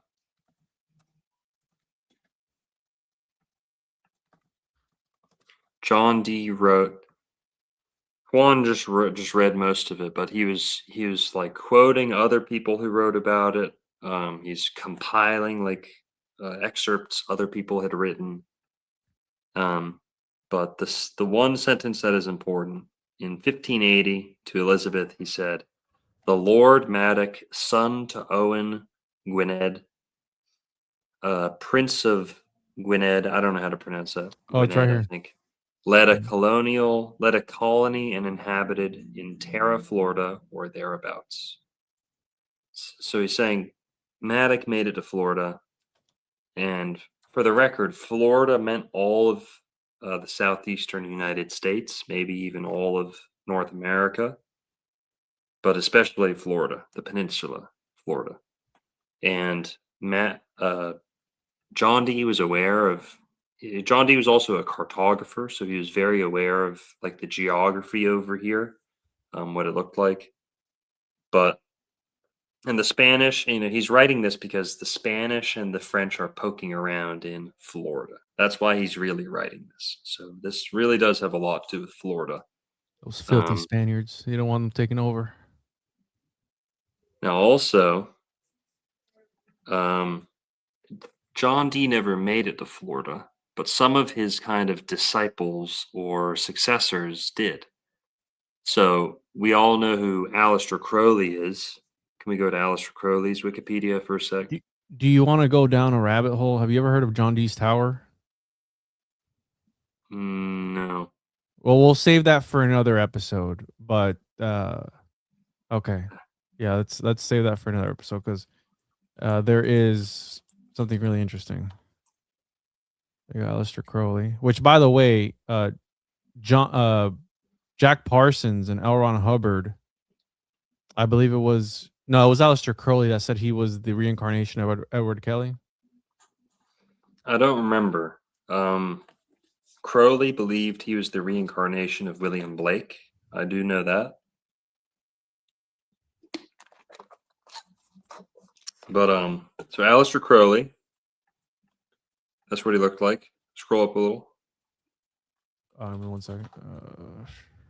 There. Aleister Crowley, famous, another British occultist. ceremonial magician, poet, novelist, mountaineer, painter, founder of the religion Thelema, and all this stuff, nicknamed the most wicked man in the world, although that's largely exaggerated, pretty much totally wrong. But Aleister Crowley, also, involved in British intelligence and espionage and, He thought he was people. the reincarnation of Elvis Levi too. Oh, nice. Yeah, so Edward Kelly and Elvis Levi. So, yeah. Well, Crowley did make it to Florida. So Aleister Crowley took a vacation to Florida. Would you believe it? He actually lived in America during World War One. Around 1917 is when he came to Florida. In Titusville. Aleister Crowley had family who had moved to Titusville, and he came down to visit them. Apparently, he didn't like Florida too much. I think he said he said something like it's a very magical place, but it's swampy, and I didn't really like it. I think I believe that's I'm paraphrasing, and I'm condensing that into one sentence, but he didn't really love it too much. But he visited in 1917. That was during World War One, so he attracted some attention. People thought he might have been a spy or this or that. Now Crowley didn't spend much time in Florida, just visited his family. But in 1930, he referenced Florida again when he wrote Astrology, Your Place in the Stars, which was he ghost wrote that for a woman named Evangeline Adams. He was the ghostwriter to this woman who kind of took credit for it. But then that work would kind of get remade into the general principles of astrology, largely the same body of work, not totally, but so that work, he's talking about astrology. Crowley was a big astrology enthusiast. He liked to teach astrology. He's one of the best teachers from his time. And in this book, he writes the following. Periods when the sun will be This is like a title of a section in the book. Periods when the sun will be beneficently aspected by Jupiter. Quote, for instance, a woman spending the summer at Bretton Woods, recognized as being the resort for the most exclusive and wealthy set, or spending the winter at the Breakers at Palm Beach, would certainly stand a better chance of meeting men who would benefit her than she would by spending these seasons in a small Main Street town.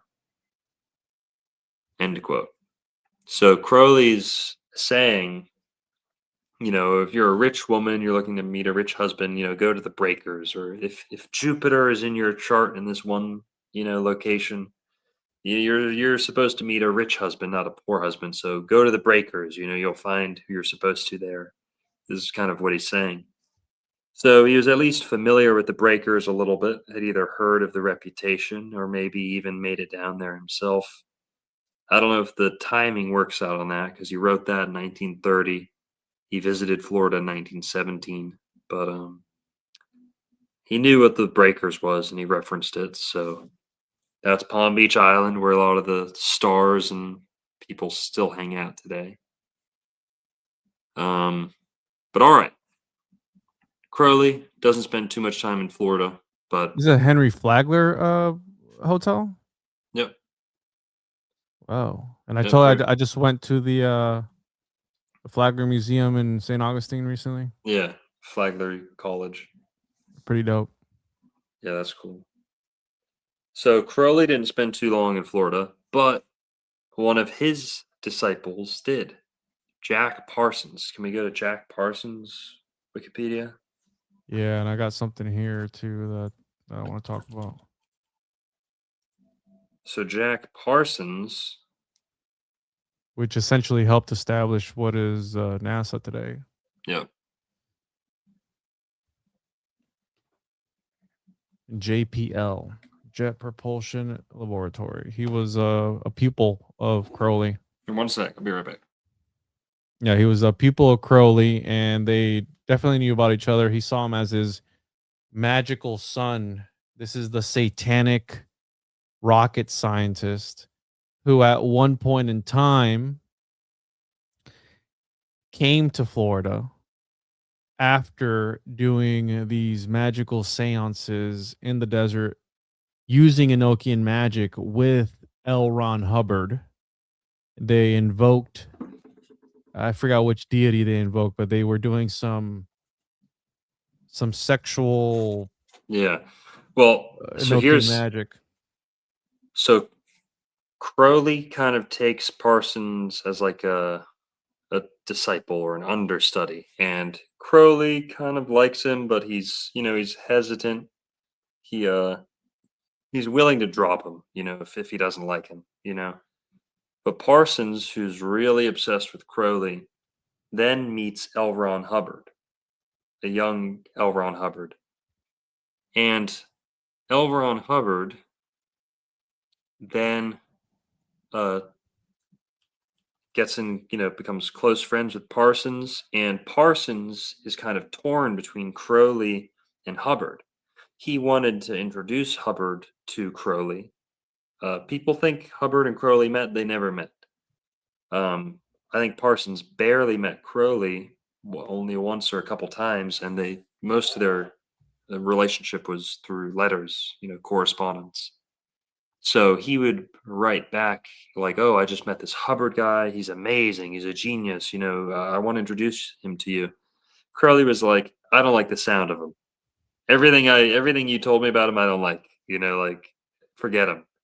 But Parsons is like, "Oh, well, I really like this guy. I'm just going to keep hanging out with him." If Parsons listened to Crowley, he wouldn't have gotten cucked and his life ruined and all his life savings taken away. Basically, L. Ron Hubbard like hijacks Parsons' life. He takes his girlfriend, he takes his life savings, scams him out of over $20,000 back then. It was like, I don't know what, 100,000, a million today, something like that, somewhere between there. Not a million, but That's a over lot. 100, Yeah, that's a big gap, bro. 100,000, I think is what that would. Yeah, 20,000 from 1940 in today's money.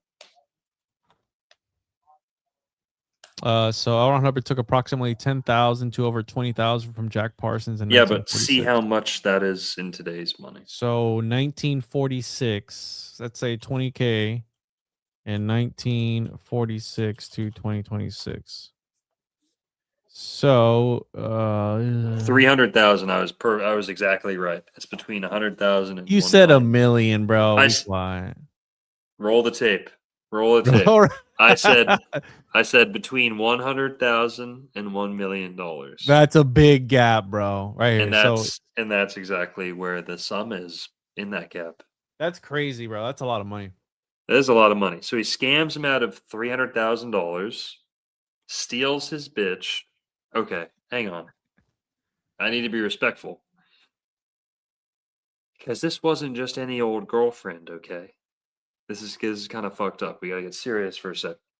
Jack Parsons' girlfriend, L. Ron Hubbard, might have been doing this girl a favor. I mean, Jack Parsons literally groomed this girl into being his girlfriend. Allegedly, according to her daughter, L. Ron, sorry, not L. Ron, Jack Parsons started dating this girl. Her name was Sarah Northrup. Yeah, I think. yeah. Sarah Jack Parsons started dating Sarah when she was 13. I know that part. 13, grooms her. They,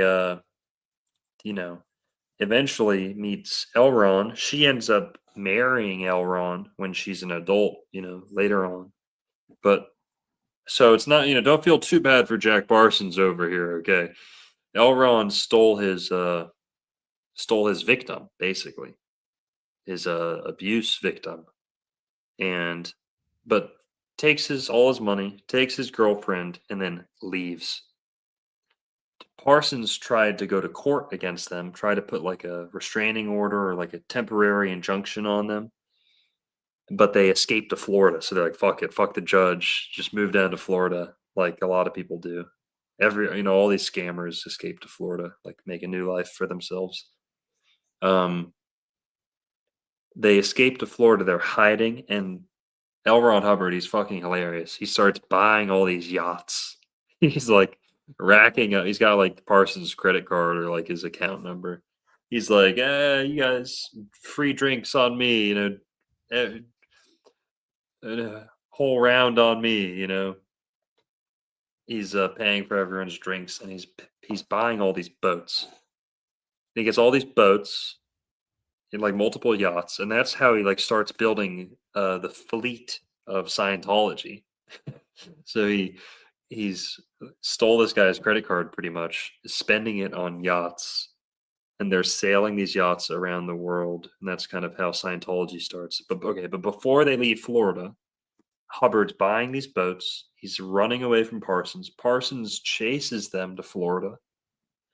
Parsons doesn't know where to find them, so he's just like, fuck it. He goes back to his hotel room. He's like looking, he's like trying, desperately searching marinas, trying to, major cities, trying to see where they are. No luck, so he goes back to his hotel room and he invokes like a mega demon. Mars or something like that. He invokes one of Mars's bodyguards or some shit like that. And he Right here, invokes Bartzabel. Geomantic invocation of Bartzabel, which is the vengeful spirit of Mars. So he invokes fucking all this stuff. He invokes this demon to help him go, hurt Hubbard, catch Hubbard, bring his money back, bring his wife back. And that's how this is all in Miami, by the way. Yeah, some people, largely in and around Miami. Now, Hubbard, this is in around World War II. So this is not quite Scientology. So, we'll get to the Scientology part. But some people say that they even had like a boat chase, like Hubbard, like Parsons, like saw them and like got in a boat trying to chase them, and they're like doing a Harry Potter battle, like over the boat, over the boats, like Wingardium Divorca, like Wingardium Cuculados, freaking nerds, whatever, and basically. But Parsons calls in the big guns. He does this ritual in a fucking Miami hotel room. Miami still hasn't been the same since. Okay, we're still dealing with the afterbirth, the fucking of that conjuring. But basically, he conjures this mega demon, and when that happens, Hubbard was trying to escape Florida, and he gets hit with like a hurricane. Apparently Parsons like conjured like a water spout or like a tornado, almost sinks Hubbard's ship. Hubbard has to turn around and come back to Florida, and a court judge ends up siding with Parsons, and Hubbard has to pay back Parsons, but still takes his girlfriend, and then goes on to create Scientology later on. And didn't he disappear this Sarah Northrop? Isn't that one of the things that they're trying to find her? Is that the? I don't remember. I don't know. One of his latest, like, it was one of his wives. I thought it was that Sarah one. It sounded familiar. No, Michelle Shelley, Miscavige. Never mind. I'm thinking of the wife of David Miscavige, where they say she's missing. She Oh hasn't yeah, been yeah. seen since She's like 2000s. hidden. Yeah. You think she's dead, or you think that she's hiding? I think she's Oh, I dead. don't know. Gotta be 100% dead. Yeah. 100% dead. So, anyways, yeah, it's interesting that Jack Parsons and L. Ron Hubbard were in the desert. L. Ron Hubbard was the scribe, and Jack Parsons was doing the invocations. And just how the real Edward Kelly and John Dee, they say that when John Dee was cucked, his wife actually gave birth to a son after the whole ordeal, shortly after. And some people speculate that it was actually a child of Edward Kelly, and he raised him Who the hell is like this? I don't You know. know who this is? No, I don't know. Is that on my channel or yours? I don't know. That's on your channel. What the hell is wrong with these people? Yeah. My God. Sick individual. Who Fascismo, man. You gotta calm down a little bit. What's going on, man? Is everything Oh, okay? you got a secret admirer, bro? This guy is infatuated. Probably thinks you're cute. Yeah, my biggest fan. I've got a lot of fans Yeah. obsessed with me. Whenever they, oh man, yeah. But hey, Fascismo, man, cool down a little bit, bro. You're beefing with just imaginary people on the internet, bro. Just fighting with your own shadow. Whatever. Little rats in the garage. Yeah. Hear a little noise, nibbling, a little nibbling in the trash can. What the hell was that? Go shine a flashlight, and then they're gone. Shine a flashlight. What the hell was that? And then they're gone. Never showing up or owning up or putting their face behind the behind what they want to say. There you go. You banned him? Don't ban him. Oh, well, can't take it back now. Don't ban him. I We want him did. to call in so he can show us what a specimen he is. What an alpha male he is. Yeah. Whoopsies. Hit the band stick there. Bye-bye. Just make another account. That was he's a spirit of Bartsabil. That's what it was. So, yeah, we never we never did that documentary, huh? Which one? That we were supposed to go to Tampa for. Oh, Scientology, yeah. Yeah, Yeah, maybe. we never did We that. could still make it happen. You see all these Scientology speed runs or like Yeah, the raids or whatever. raids, yeah. Yeah, that's crazy. I So completely forgot about that. so here, Jack Parsons, all that happens, Hubbard ends up marrying that woman. All throughout that, Parsons was writing letters to Crowley asking his advice. And Crowley's like, "Oh my God, I can't believe I'm fucking associated with you." He's like, just clean that mess up. Don't ever talk to them again. And I think he says something like, you know, I'm like one letter away from never talking to you again. It's like, you're trying to make a homunculus? What do you mean? Yeah. Because Jack Parsons was writing to Crowley saying, this Hubbard guy is the next big thing. He's like, this is the most magical man I've ever met. And then 1 week later, he's like, oh yeah, he took my money, fucked my bitch, ruined my vacation to Miami or, whatever. Look at this. And One of Cameron's friends, which is the second wife of Jack Parsons, later stated her belief that Parsons had died in a rite designed to create a homunculus. His death has never been definitively explained. So I'm not making that up, bro. They say that he blew himself up trying to make a homunk.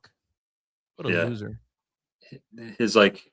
His rituals all had like pyrotechnics, like sparklers and like bombs going off, and it's true that.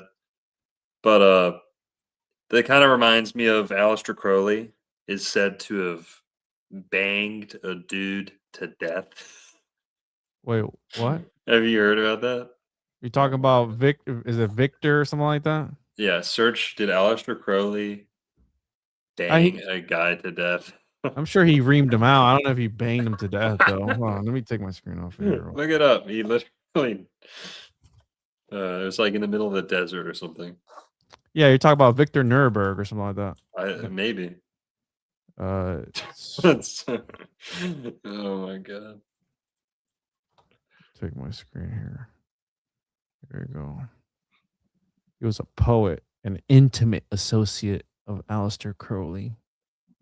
Relationship with Aleister Crowley. He came in contact. What was his name? Put it up on screen. Victor Newberg.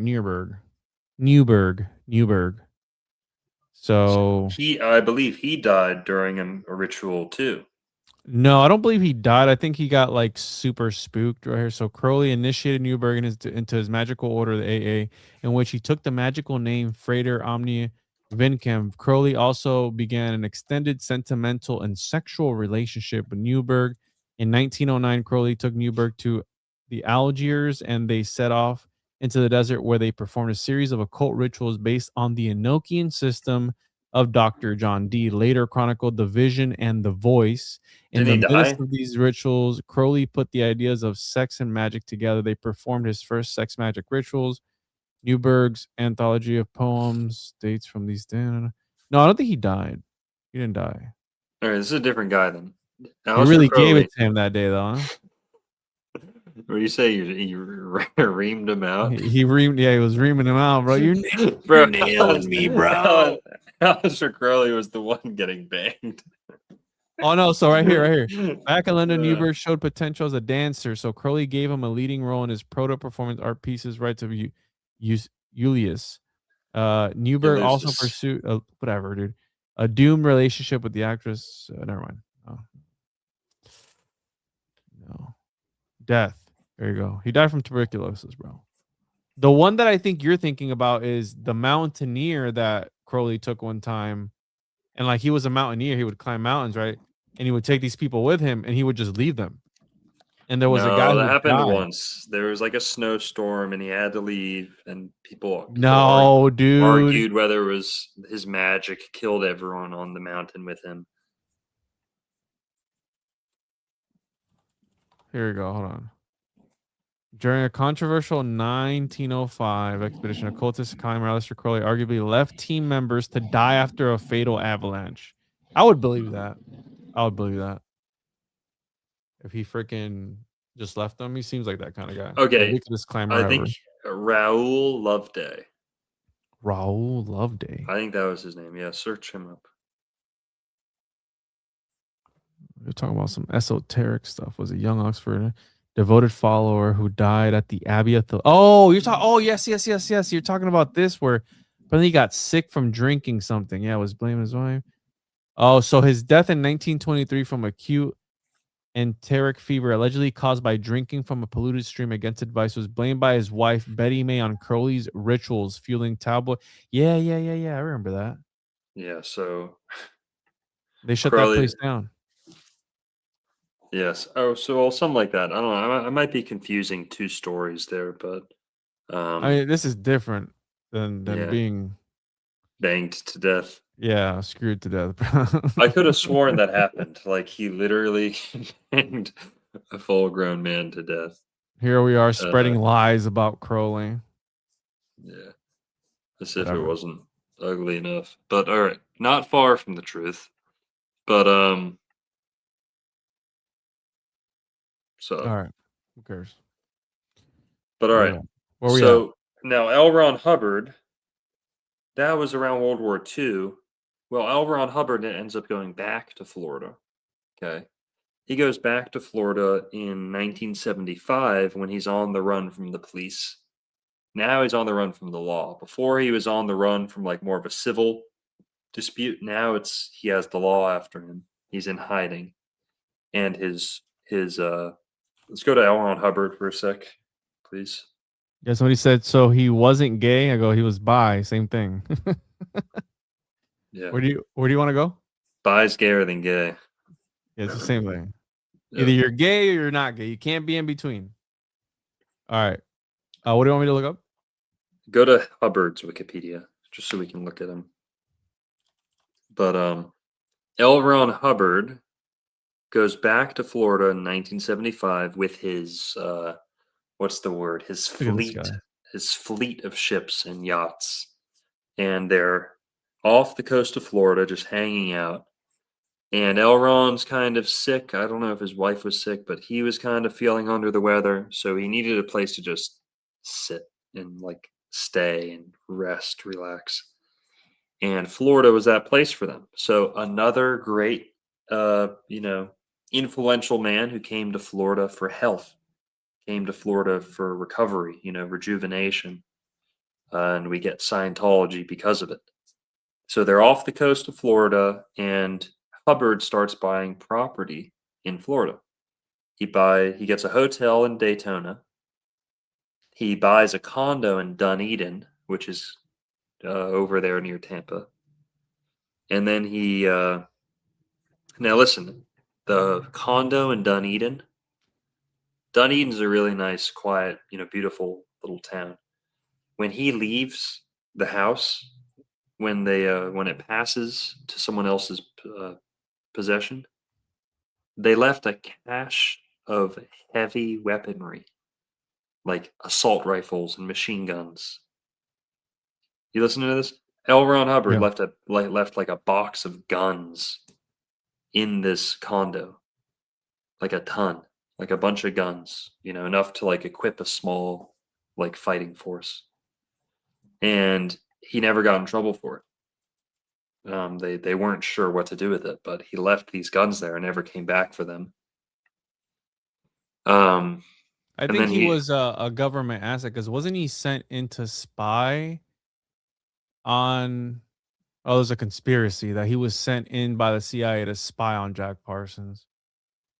I Because I don't mean, know. if you think of Scientology, bro, like think about Scientology. Like Scientology is such a psyop. It can be used for money laundering by the government. Like you have what Tom Cruise as this guy for Scientology. Like it's 100% a government operation. And what a better way to disguise it, as a religion, right? I mean, that's the whole thing. They own what, half of St. Pete or something. Like they own a bunch of buildings, like, and some of them are empty.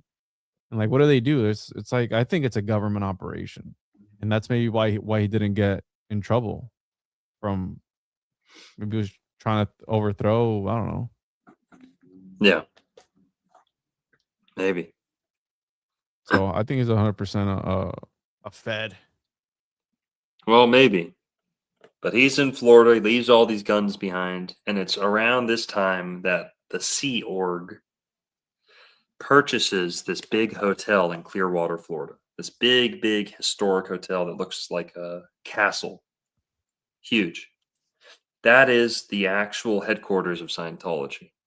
The one in LA is just like it's just an outpost.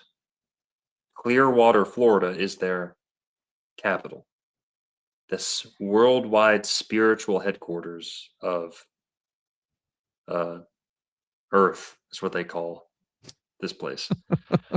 And Clearwater in Scientology lingo, clear is what they call, When you transcend or whatever. yeah, enlightenment, like your salvation or your ultimate, state, like perfected state is when you are clear, illuminated, clarity, right? You're clear. So that's potentially why they liked Clearwater a lot. Beach town in Florida, often voted multiple times, been voted the nicest beach in America. But all right. So Hubbard comes back and he plants the flag for Scientology.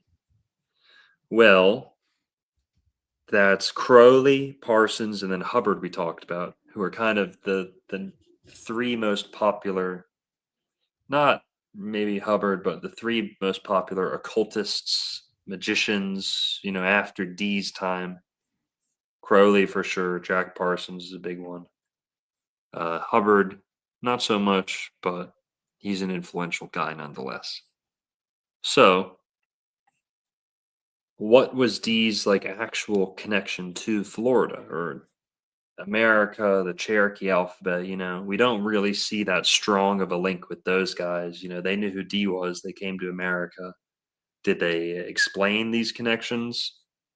Well, Crowley did talk about Avalon a lot and the Celtic Otherworld, and he believed in that stuff. But Parsons and Hubbard, not so much. Now, the next kind of the one missing figure, he was kind of before Crowley, after John Dee. Someone that we need to talk about is Joseph Smith. So Joseph Smith has a lot in common with John Dee. Joseph Smith is the founder of the Church of Latter-day Saints, or the Mormonism. Joseph Smith is said to have communicated with angels using crystals, much in the same way that John Dee did. Much like John Dee, despite diving into ceremonial magic and all this, Necromancy.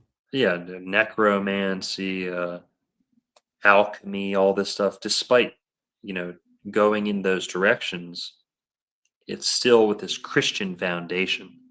That's another thing John Dee and Joseph Smith had in common. They've both claimed or were reputed to be very pious. And, people say, oh, they had all these wacky ideas. But when you ask their closest believers, they say, no, he was as pious and as Christian as you could be. Just different. So that's another thing they had in common. The simple names, kind of generic, simple names they have in common. John Dee, Joseph Smith, John Smith, kind of like a mix of the two. Agent Smith, Maybe that's where that intelligence. comes from, bro. John Smith. Like that's like a Yeah. most Here, generic, let me go pee real quick. most Gotta generic go. name. Yeah, but Agent Smith is another one. But apparently he was also talking to angels, and let me find it here. He did on June 15, Emma and Joseph's first child son was born, but died the same day. Joseph joined his wife's church, the Methodist, becoming an exhorter for the group. He continued as a Methodist until one of his wife's cousins objected to inclusion of practicing necromancy on the Methodist class roll. I don't really know the Joseph Smith story, but from what I gather, he like talked to a salamander or something or other, and there was some golden tablets that, of course, were never recovered because the angels took them. But let me find it here.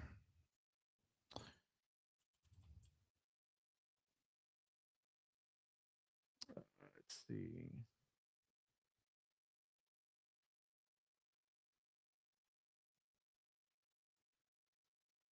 After the camp returned to Ohio, Smith drew heavily from its participants to establish various governing bodies in the church.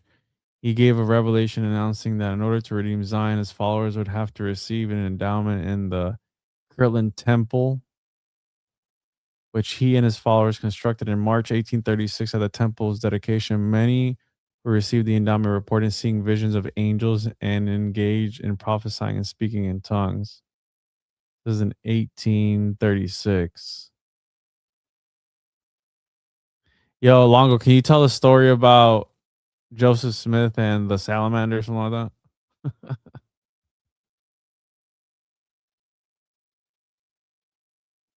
Yo, this freaking guy. The third time you've pissed already, bro? I haven't even seen you drink water. Sorry, man. Your mom's real thirsty. Yeah, I'm real thirsty. So funny, dude. Can you imagine who was that little loser, that little hater's name from earlier?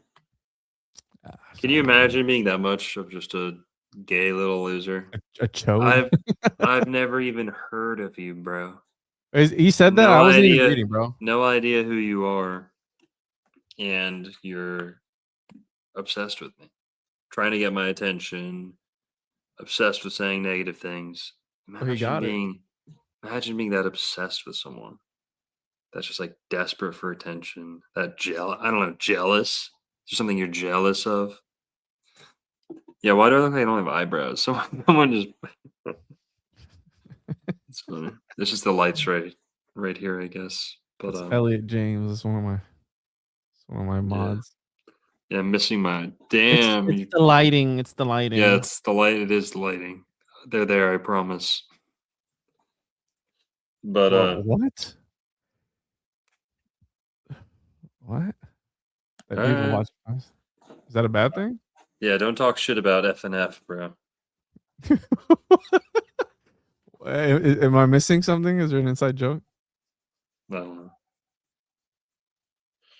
But all right. So basically, oh, that's what I was gonna say. Imagine hating on us and we're just over here enjoying our night. We're just It's over here crazy. talking about Enochian entities and stuff That's like that. crazy. That's crazy. But so Enochian, now we're back to Joseph Smith, or now we're at Joseph Smith.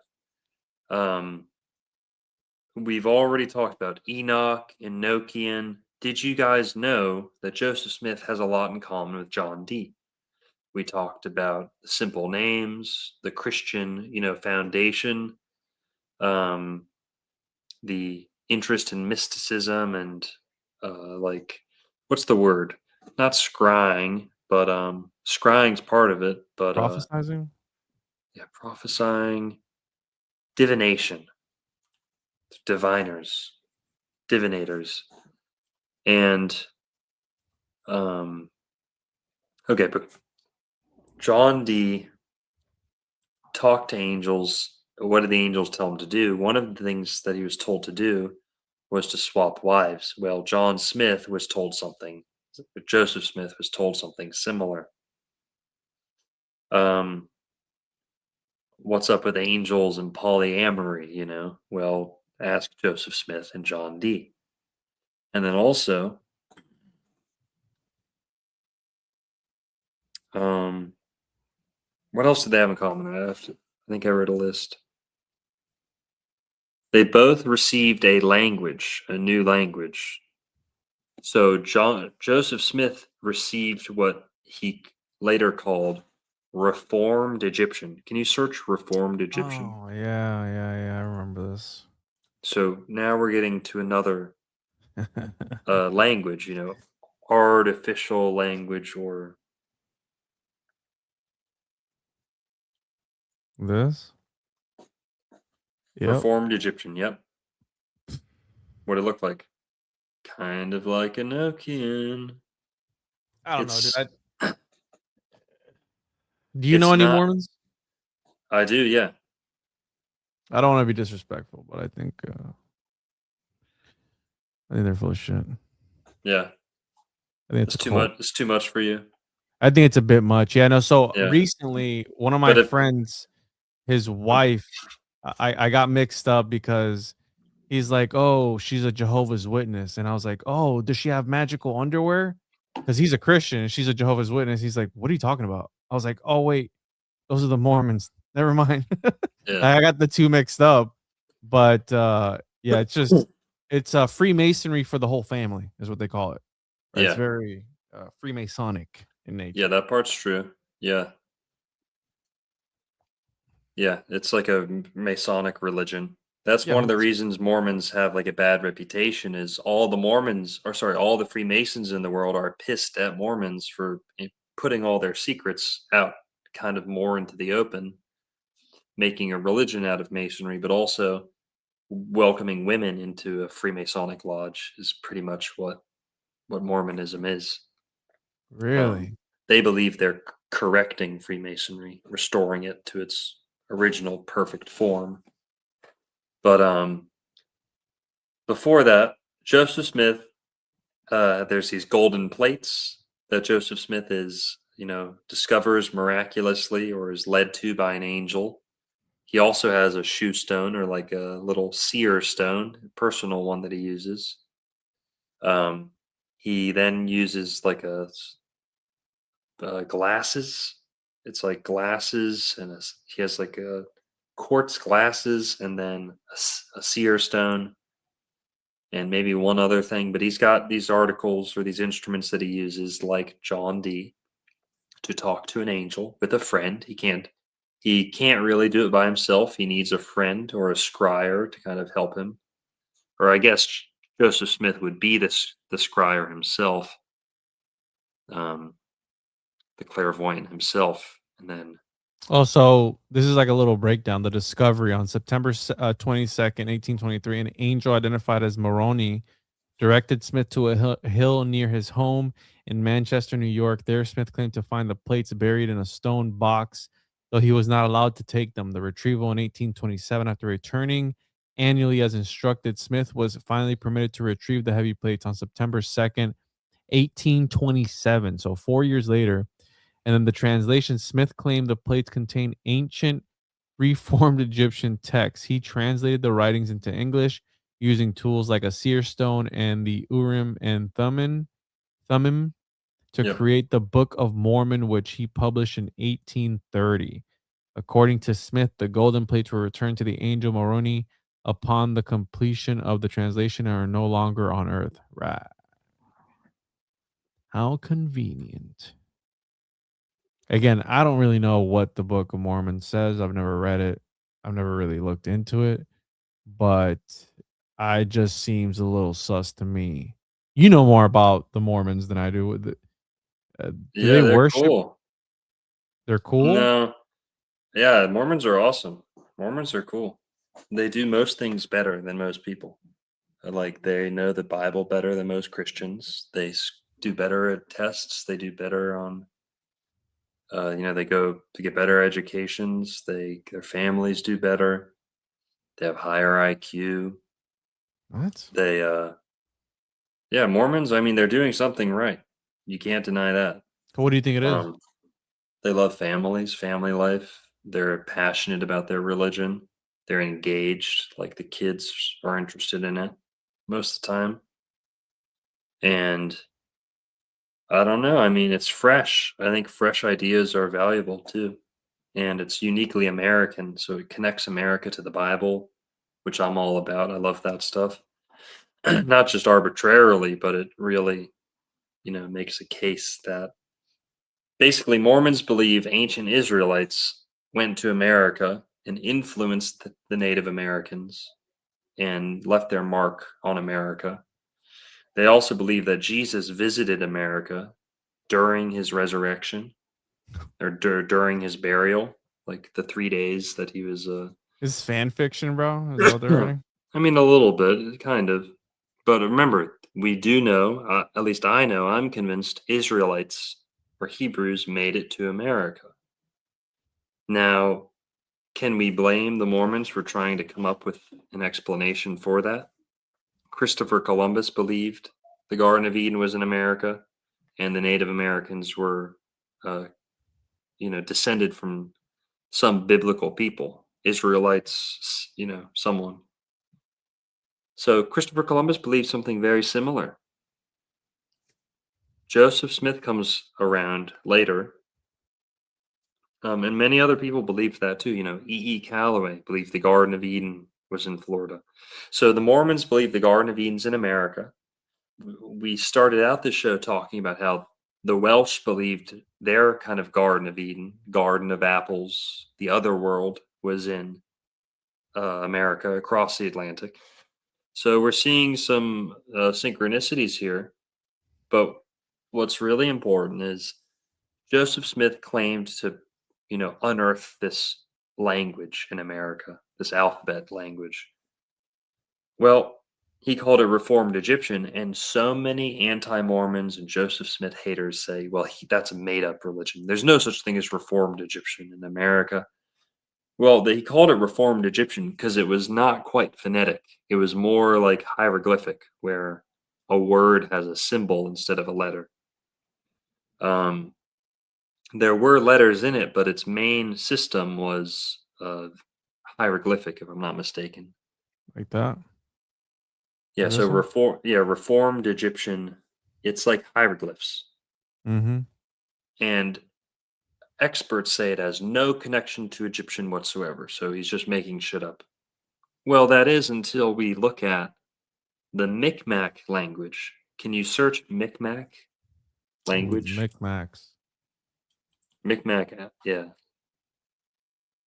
Bruh, Yeah. This one. same shit. Yeah. People, Wait, people, so dude, what do you think? Do you think that they're that the the, like people like Joseph Smith are hijacking this stuff, or do you think that like no, are they tapping into the same thing? Like, what do you think?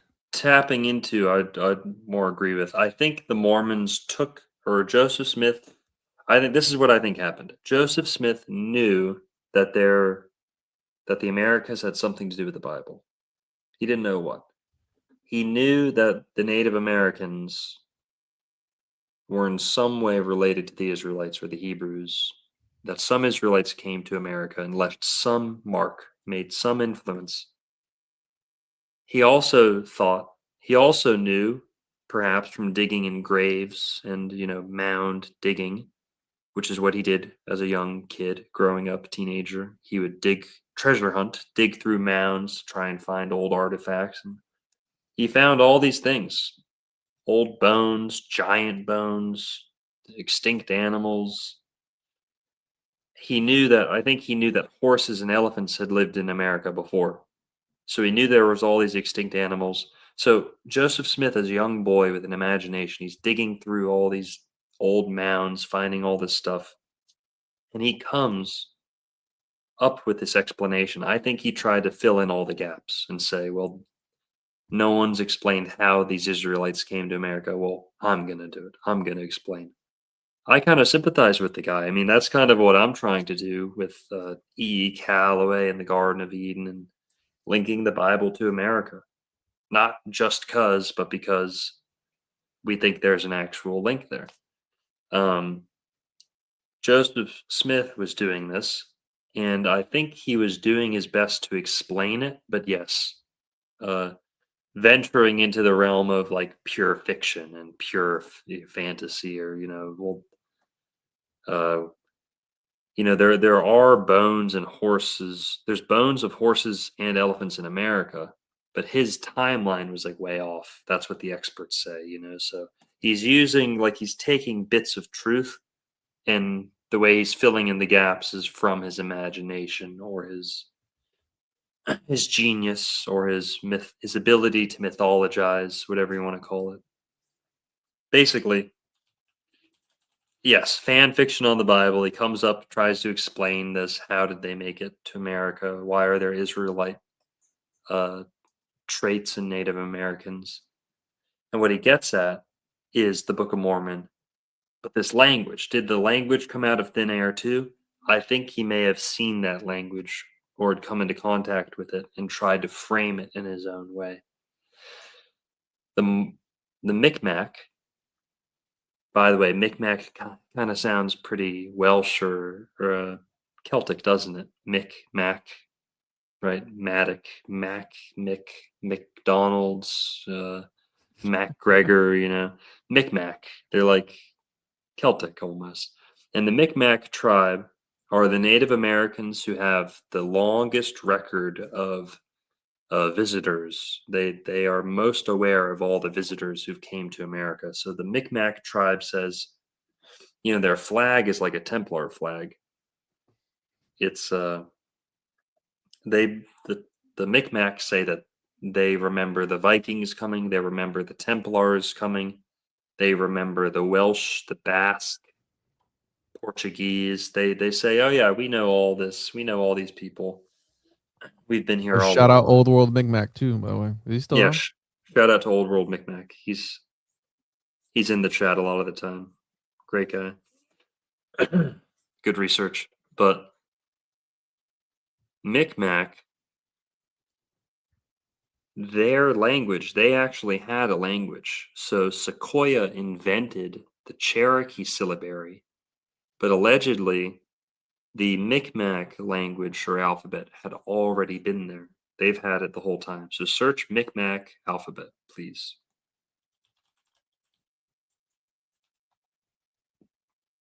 So the Micmac No, alphabet. Micmac is spelled like that, not like how I was spelling it. The same shit, whatever.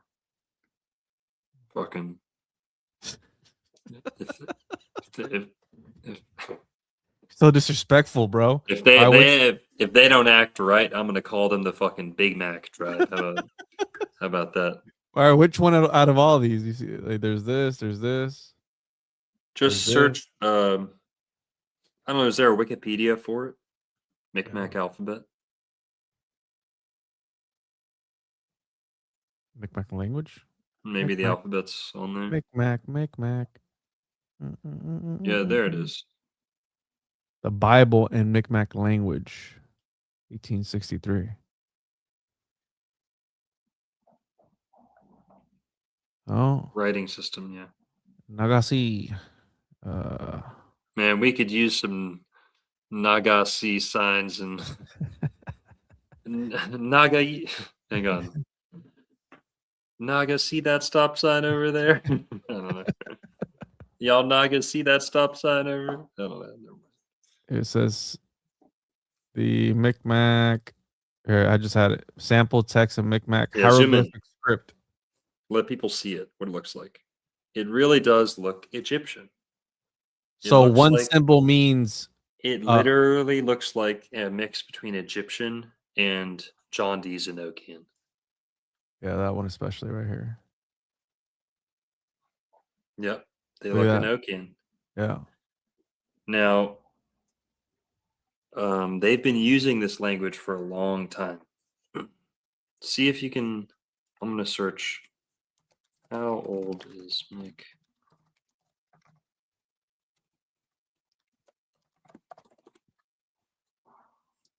I wonder what the Timucuan used. Did they have an alphabet? Micmac hieroglyphs. They have their own Wikipedia. Mi'kmaq hieroglyphs. Yeah, try. Yeah, guys, let's watch Juan try and spell hieroglyph. Yeah, it's been a long day, bro. You Shut wanna your know? mouth.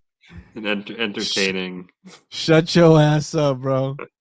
I was hoping you didn't catch that. This one I hear. Dude, why? Okay, call me crazy, call me a pervert, call me a fucking weirdo. Dude. Why do half of these look like fucking dildos? Like dicks, right? Why do Yeah, half of these? Why do these look like suction cup ding dongs? Just be professional, bro. Why do you have to? You're a scholar. You can't be put. Yeah, they all do. Yeah, a lot of dicks here. Look, this one's jizzing, bro. Look at that. Right here. Here's the shit. It's been a long day, bro. Oh man. Is that deli? That's some deli meat, bro. That's what- Zoom in on that deli meat. Got that foot long for you. Zoom in Oh, on man. deli so you can see deli. Bro. This is not Next time, Shoddy ask what you pack and just say you got that deli on you. Got that Micmac deli on me, girl. Oh my goodness, dude. That quarter pounder with This guy, all this meat combo got me hungry. Oh, I gotta stop, dude. All right. So we got the wiener alphabet over here with the Micmac. got that deli meat. This guy was probably trolling them too. Okay. All right, let's get serious. So now search Micmac versus Egyptian. You can see, I don't think that's the whole like alphabet too. There's others that literally look like birds, like exactly like Egyptian hieroglyphs. Which one do I go to? So basically, this is what we're trying to get at. John or Joseph Smith probably didn't come up with this language. It was probably just Micmac or some variation or something related to Micmac, which looked like Egyptian. So Joseph Smith called it Egyptian because that's what it looked like. He saw some birds and like a boomerang or whatever Egyptian kangaroos. And then or I said kangaroo. I Oh, didn't right mean to here. say Look at that. this. So whatever's Egyptian, like Egyptian animals. Yeah, perfect. Thank you. And basically, yeah, there's ancient Egyptian on the left. There's Micmac on the right. So Joseph Smith was on to something. Okay, he may have overstated his claims or What the over hell? exaggerated, embellished a little too much. But Here we right go. there. Here.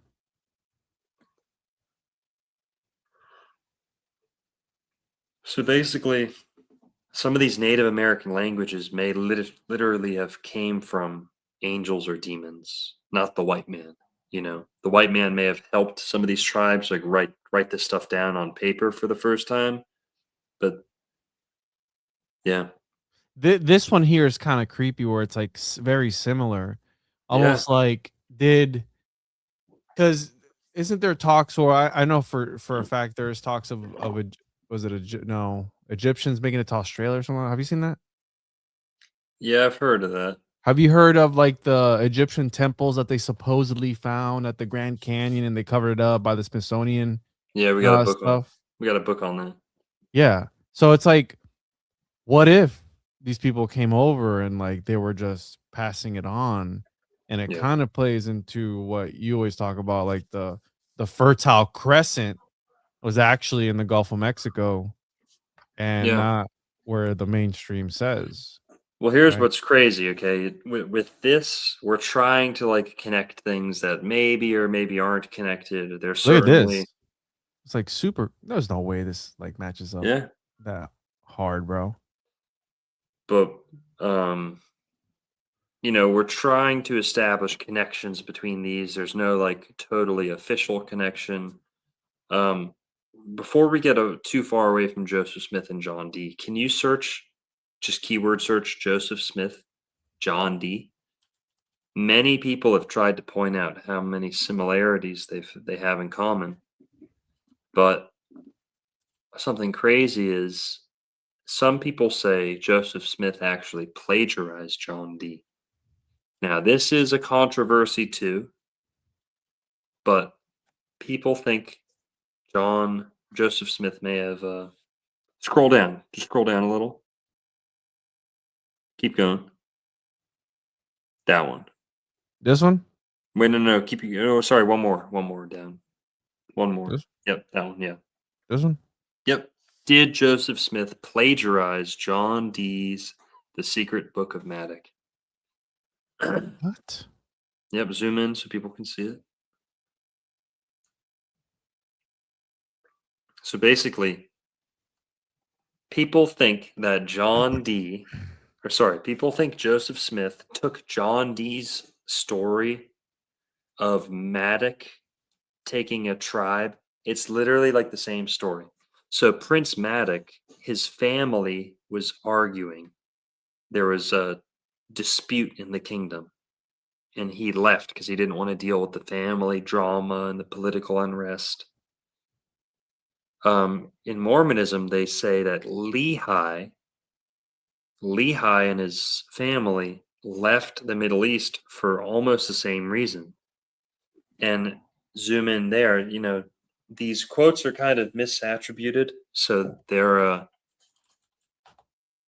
people debate whether Joseph Smith ever actually, or whether John Dee ever actually wrote that. But the stories are very close. And allegedly in the Book of Mormon, not allegedly, this is true. In the Book of Mormon, Nephi writes, I, Nephi, being born of goodly parents, therefore I was taught somewhat in all the learning of my father. There I make a record of the proceeding of my days. Now, the second quote, which is attributed to John Dee, although, this is like a kind of a dubious quote. Nearly identical, though, says, I, Madoc, born of goodly parents, was taught somewhat in the learning of my father. Nevertheless, have seen many afflictions. Therefore, I make a record in my day as a vagabond upon the face of the earth. So, very similar, you know. Joseph Smith reached out to the Middle East and borrowed a concept and transplanted it to his own homeland or to this new land to give his movement more like credibility, like authority. That's kind of what John Dee did. He didn't live in America, but he wanted America to belong to Britain. And he reached and he took kind of some of his old favorite stories and attached that. And I'm not saying he wasn't valid, but I'm saying the parallel is this, that he kind of cast that onto this land.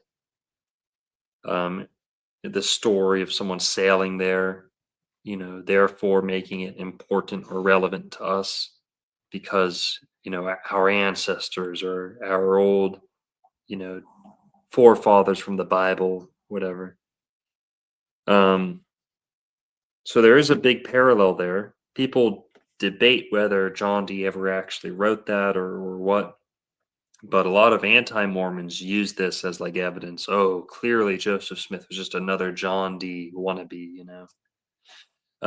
And they list the links there between them, you know, scrying, polygamy, a council of 12 was something that allegedly they both had.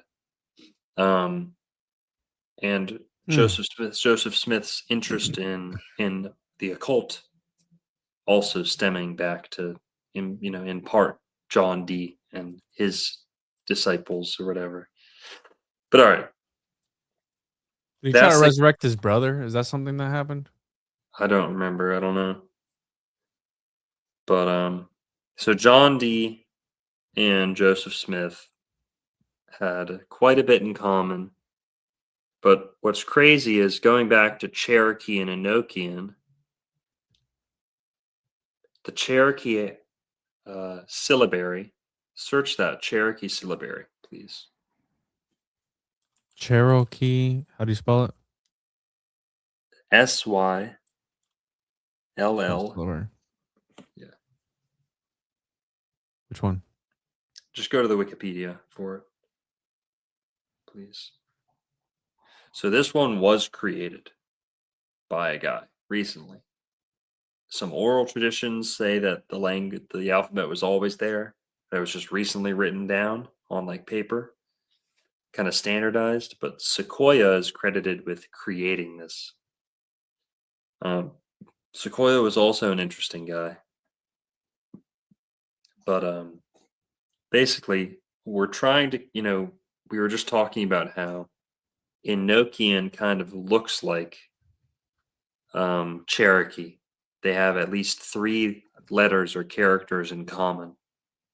Now, that doesn't mean a whole lot because Cherokee's recently created, and some of the Cherokee letters, were borrowed from Greek and English, and so we shouldn't be too surprised if that looks like something, But Enochian is not related to anything, so if it looks like something else, that is worth something.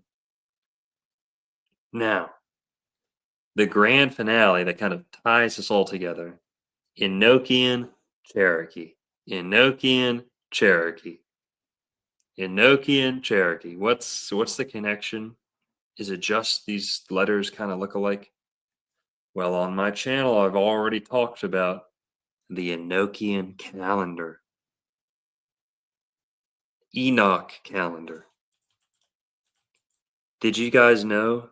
What's the Enochian calendar? It's this biblical calendar that's different than the Hebrew calendar that Jesus probably preferred because the Essenes, who wrote the Dead Sea Scrolls, who John the Baptist and Jesus probably emerged out of an Essene type of Judaism. The Essenes used the 364-day calendar, They believed it was the Enochian calendar gifted to Enoch by the angel who? Uriel. That's right. Uriel, same angel we mentioned earlier, gave Enoch this calendar. The angels are clear that they prefer the 364-day calendar. They hate the 354 calendar. They wanted mankind to use 364.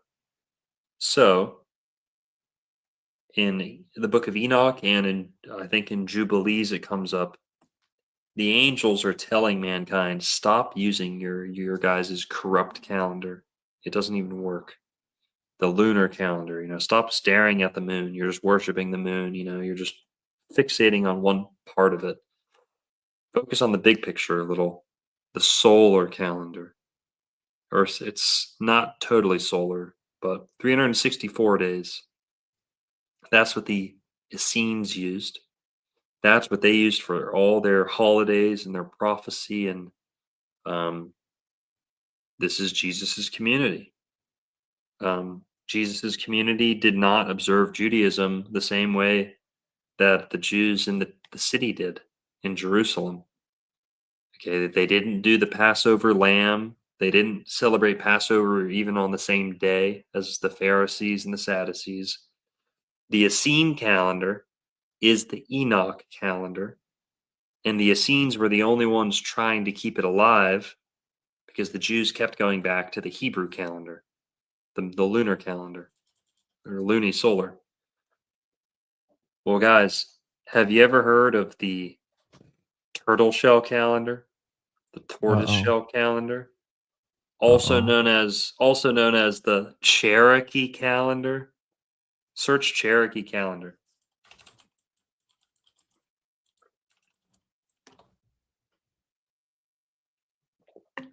Cherokee calendar. Yep. Boom. Turtle shell calendar is the Cherokee calendar. It is the exact same calendar.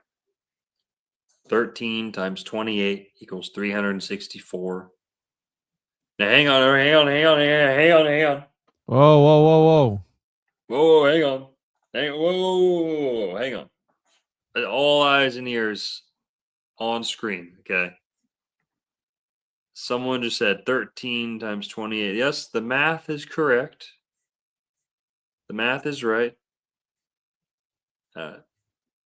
But the moon thing is not correct, okay? So someone said this. I know what you meant. 13 times 28, 364. Yes, you're right. The math is correct on this. But the moon has nothing to do with this. So this is the psyop, guys. Sorry, Juan. There we go.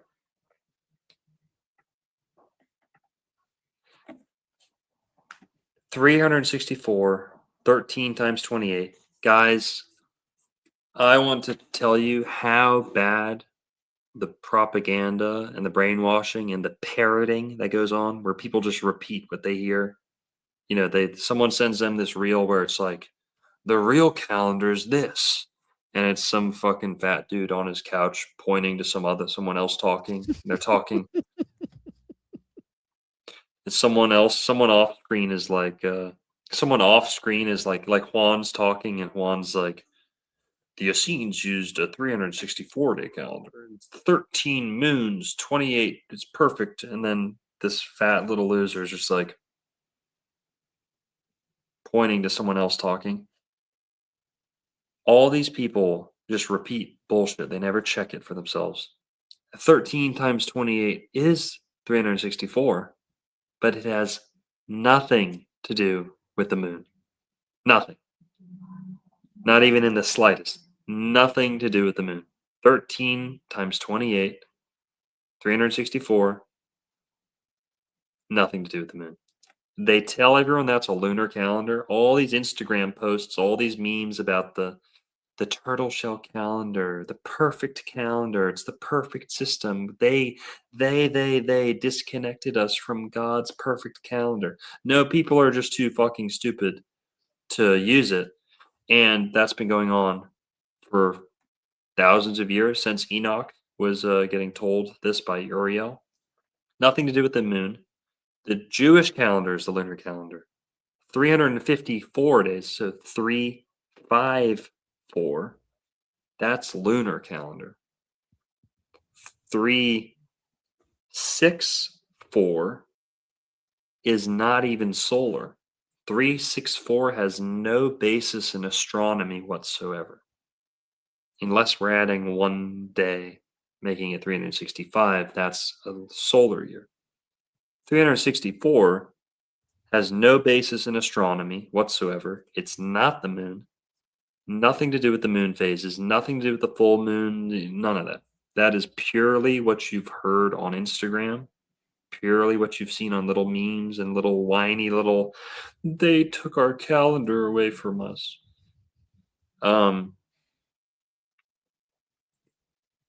364, the basis of it is the 7-day week of creation.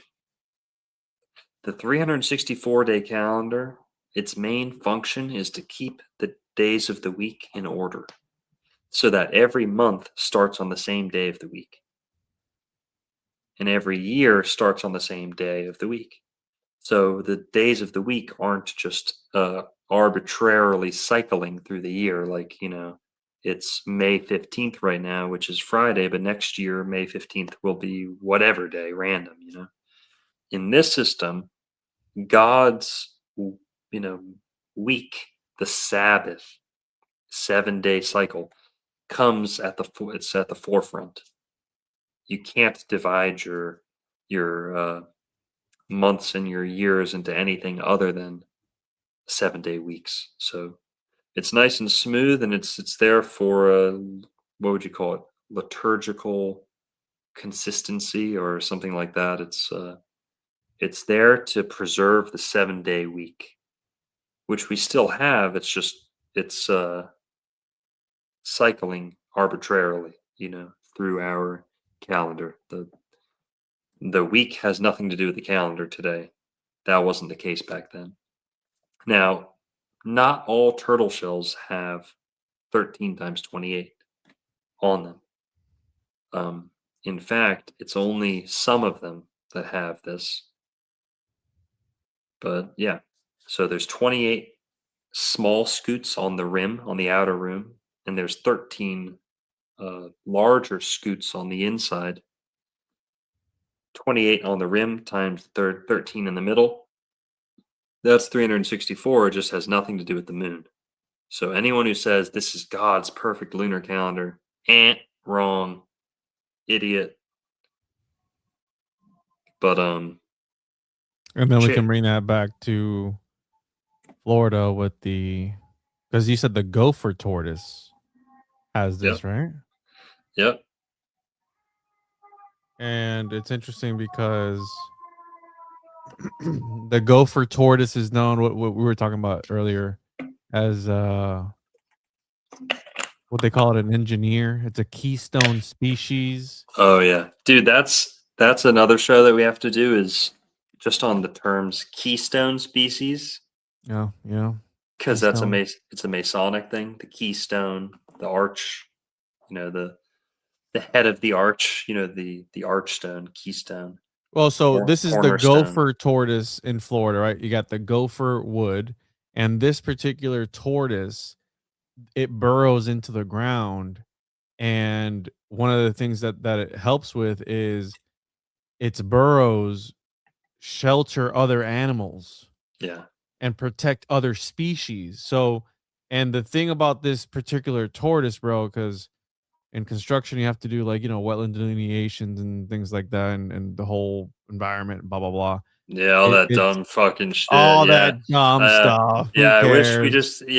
if only we can just get away from all that dumb nature shit. And Yeah, who cares about that? Just go back to the real world of fucking rice and beans and construction jobs.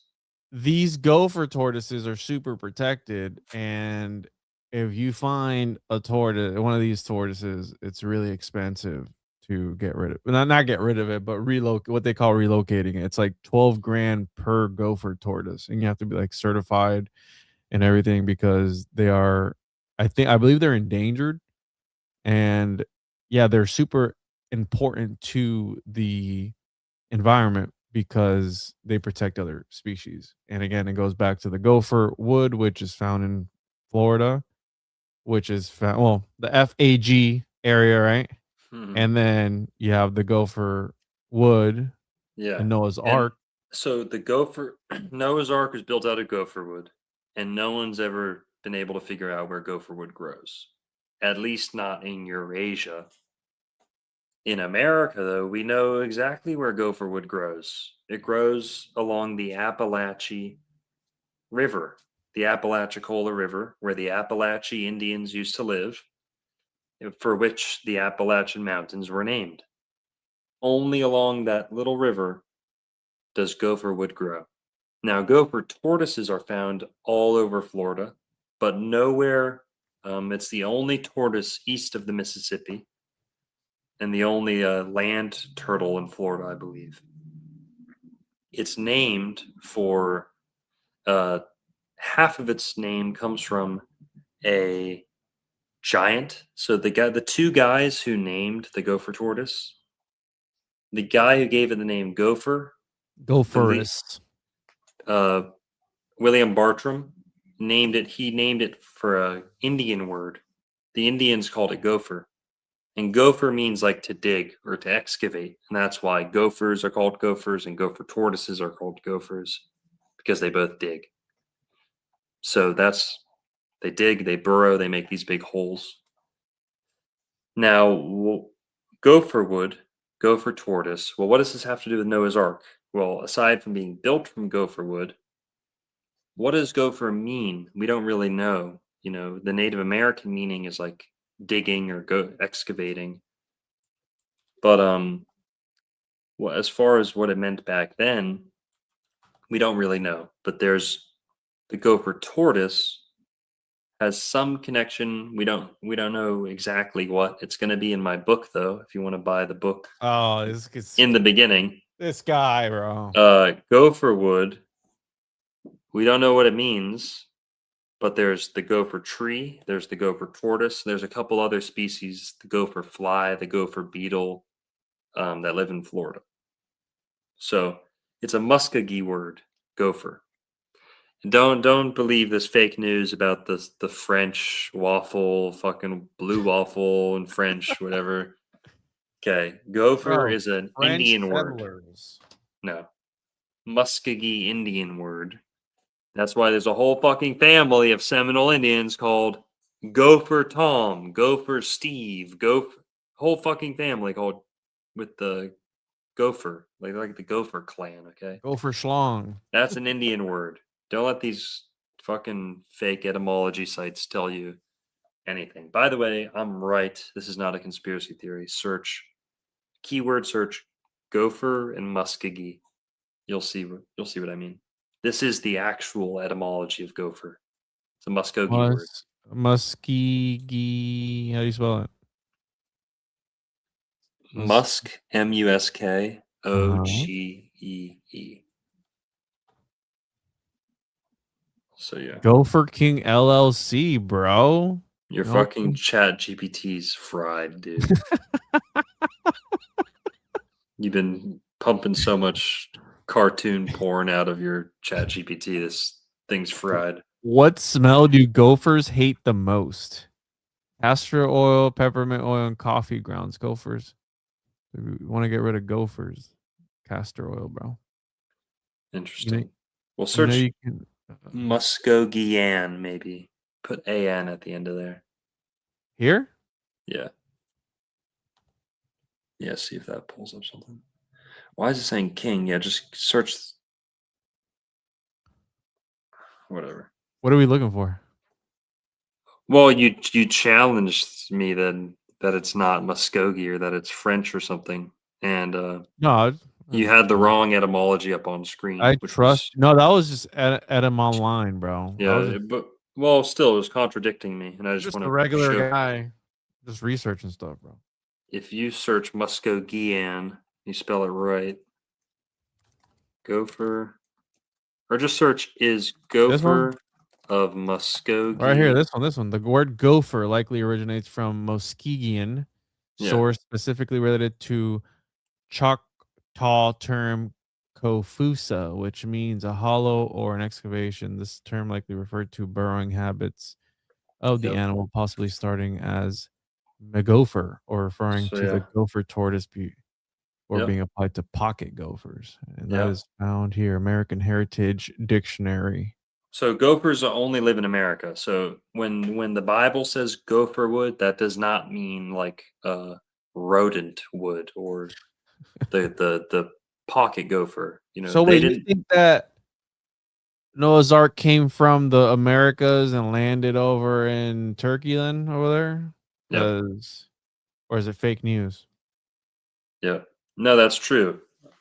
Noah's Ark was made of gopher wood from Florida, sailed to Eurasia, Noah and was then Floridian, bro? That's crazy.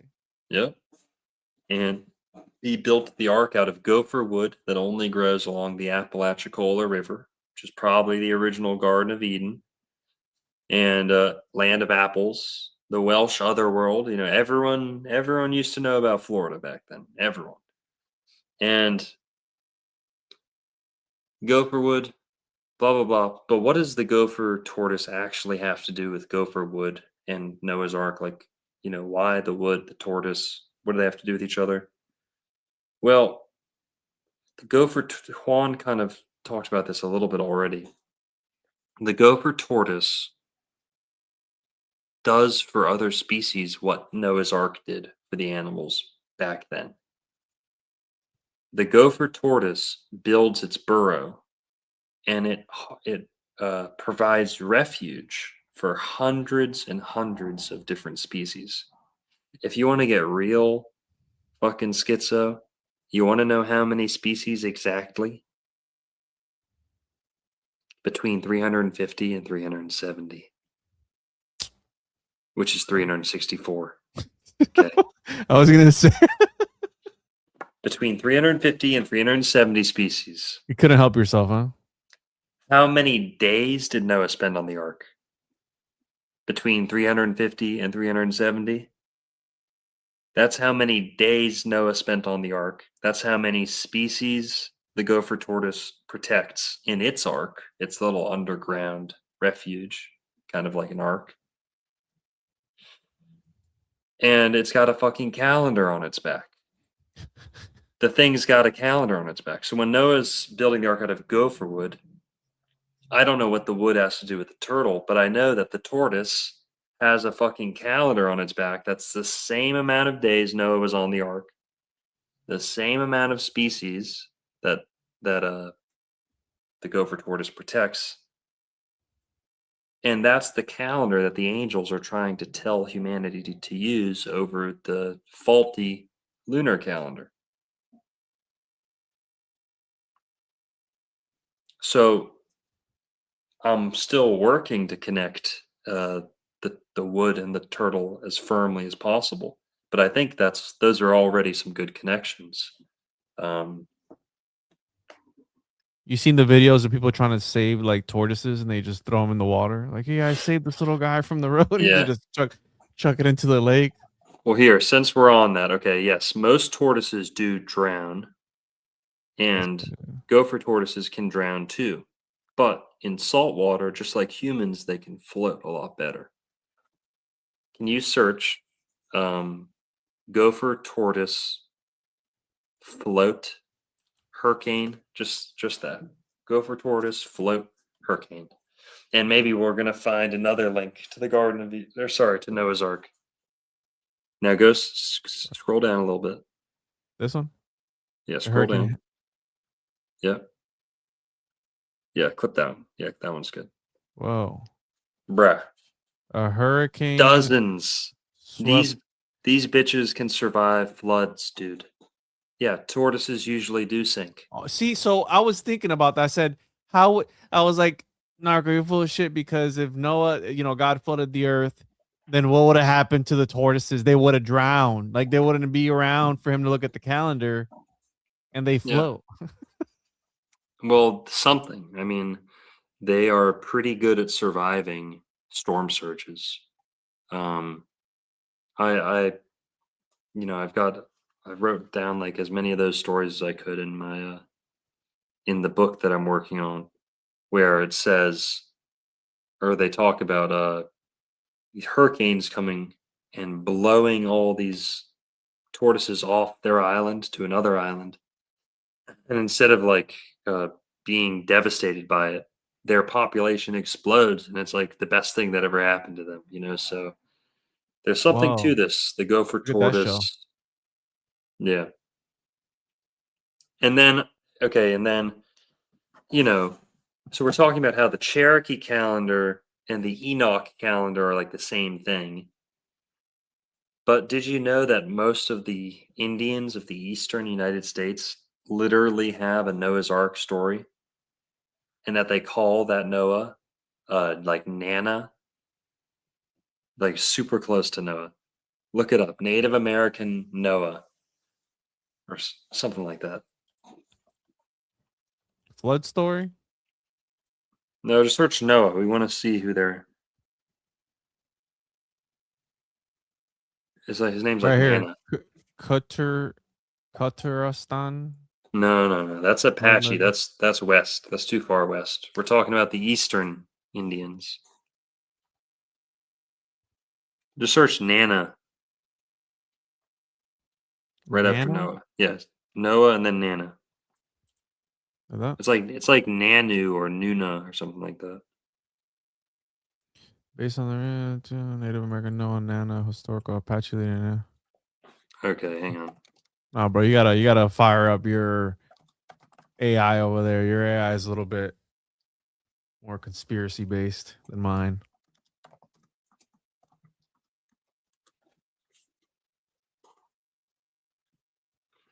Okay, Nata. His name was Nata and his wife was Nana. So search the same thing but say Nata instead of Nana. Yeah, Nata, you know? yeah. Nata and his wife Nana. Nana, that one. Nata and yeah, Nana or Nana. I was right. Just say I was right, Juan. You, Just say it. It's okay. Just once. you were right, Yeah, Marco. You're right. that's right. Fuck. Tango Verdad. Shut Puta. shut the fuck up is what you need to do. Tango. Tango Verdad. Puta. Along with a wife who survived a great flood, often by hollowing out a cypress tree. So this one changes. It's not gopher wood, it's just cypress tree, bro. It was Yep. specifically from Aztec tradition compared to Okay. Now, what about all the other traditions of a tortoise or a turtle, humanity being saved on the back of a turtle? there's a few. Yeah. Native American, that's a big thing. Search like Turtle Island or Turtle Flood story. There wasn't there. Oh, no, wait, so the Turtle Yep. Island flood is a central creation myth for many indigenous peoples, particularly the Anishinaabe, where a massive flood covers the world and a brave muskrat secures a tiny piece of dirt from the bottom. What? The turtle sacrifices its back to hold this soil, which grows into a new earth. North Yeah. America. So all these different tribes in the eastern United States have various, versions of this turtle story, where the whole world is built on the back of a turtle shell. But many of them have to do with the flood. So the world is like destroyed in a flood or like recreated, renewed, Mm-hmm. and humanity is saved by clinging to the back of a turtle through the flood. How close is that to the Noah's Ark story? And I think that takes us one step closer to understanding the connection between gopher wood, the gopher tortoise, and Noah's Ark. But Yeah, it said the gopher tortoise goes back 60 million years. Is that what it said? It's crazy, sounds bro. sounds about right.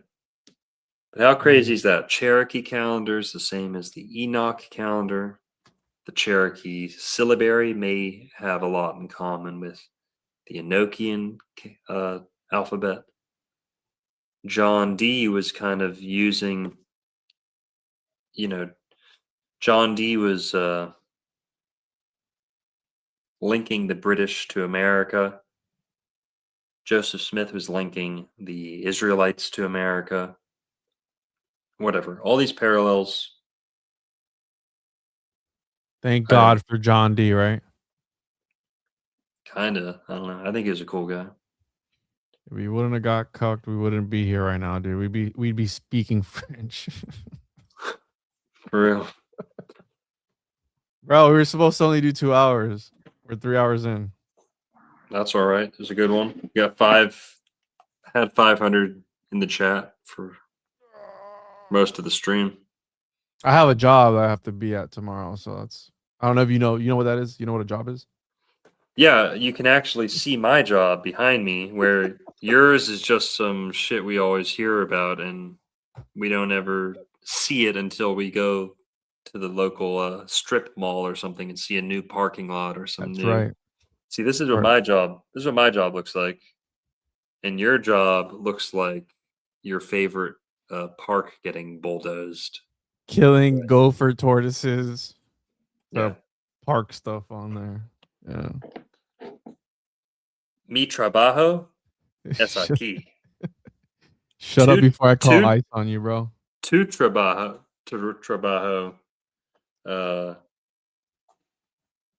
How do we say this? Not even Mexican, bro. Oh man. Yeah, Juan's too tall to be a Mexican. Yeah, I'm from the island of trash, aka Puerto Rico. But let's get out of here, bro. It's late. Chat. Here, let me pull up some outro music. All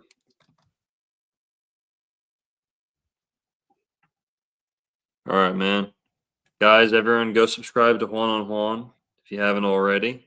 Wish him, let him know how you feel about his return, how grateful you are. I hated it. Yeah, I know.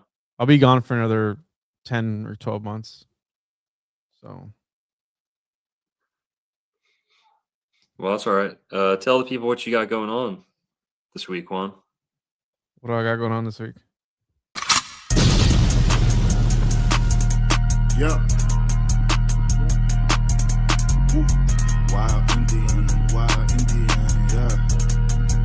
Hey, V, line them up. I'm a wild Indian, you know I go crazy. Ain't really Indian, that boy fugazi. I just keep it player, you can never play me. You got an ass so fat, girl, let's make a baby. And another one. Then I'm back to the trap, I'm trying to double some. She a bad woke chick and I love her tongue. We some jurisdiction boys, we some one-on-ones. Look, don't compare me to no Martin dog, I'm like Malcolm X. Die about our freedom, we'll leave a crack and stretch. Round of applause, boy, you know we clapping. Text, Chucky dog, child play, yeah, nigga, that's what's next. Open up the cans just like Arizona. Pull up masked up like we got the Rona. We set up jurisdictions when we bought a corner. How you claiming that's your hood and you not the owner? B to B, I just pulled up in the need for speed. Free the land, tell the colonizers that they need to leave. Wild Indian up in my veins, you know how we bleed. You ain't gotta lie about who we is, dog, just keep it G. We at war, we can't keep the peace. Since we at war, gotta keep the peace. Whack a cone, then I meditate. Should I need to breathe? Keep a Olmec head when we slide, dog, cause we the shit. Like my niggas said, bitch, we the shit. I can't keep the peace. If it pop off, then I want a piece. I'm just on release. I'm in go mode, motherfuck the thief. In these streets like EBT, when we at war, make peace with me. I don't give a damn, understand. Fuck who stole this land, white or black or tan. Understand, it's fuck who stole this land. Might have seen me get a little buddy these hands. He wasn't no abo man. A lot of these dudes is Sambo man. They full of shit like my ammo can. What they call an N-word out the wrong mouth as an ambulance. Wild Indian, get it in advance, or you can post date it. Ask around, I'm the most hated. Straight sacred, they stole acreage. Go ape shit, show ain't shit. It won't be televised, I don't tape shit. B to B, I just pulled up in the need for speed. Free the land, tell the colonizers that they need to leave. Wild Indian up in my veins, you know how we bleed. You ain't gotta lie about who we is, dog, just keep it G. We at war, we can't keep the peace. Since we at war, gotta keep the peace. Whack a cone, then I meditate. Should I need to breathe? Keep a Olmec head when we slide, dog, cause we the sheep.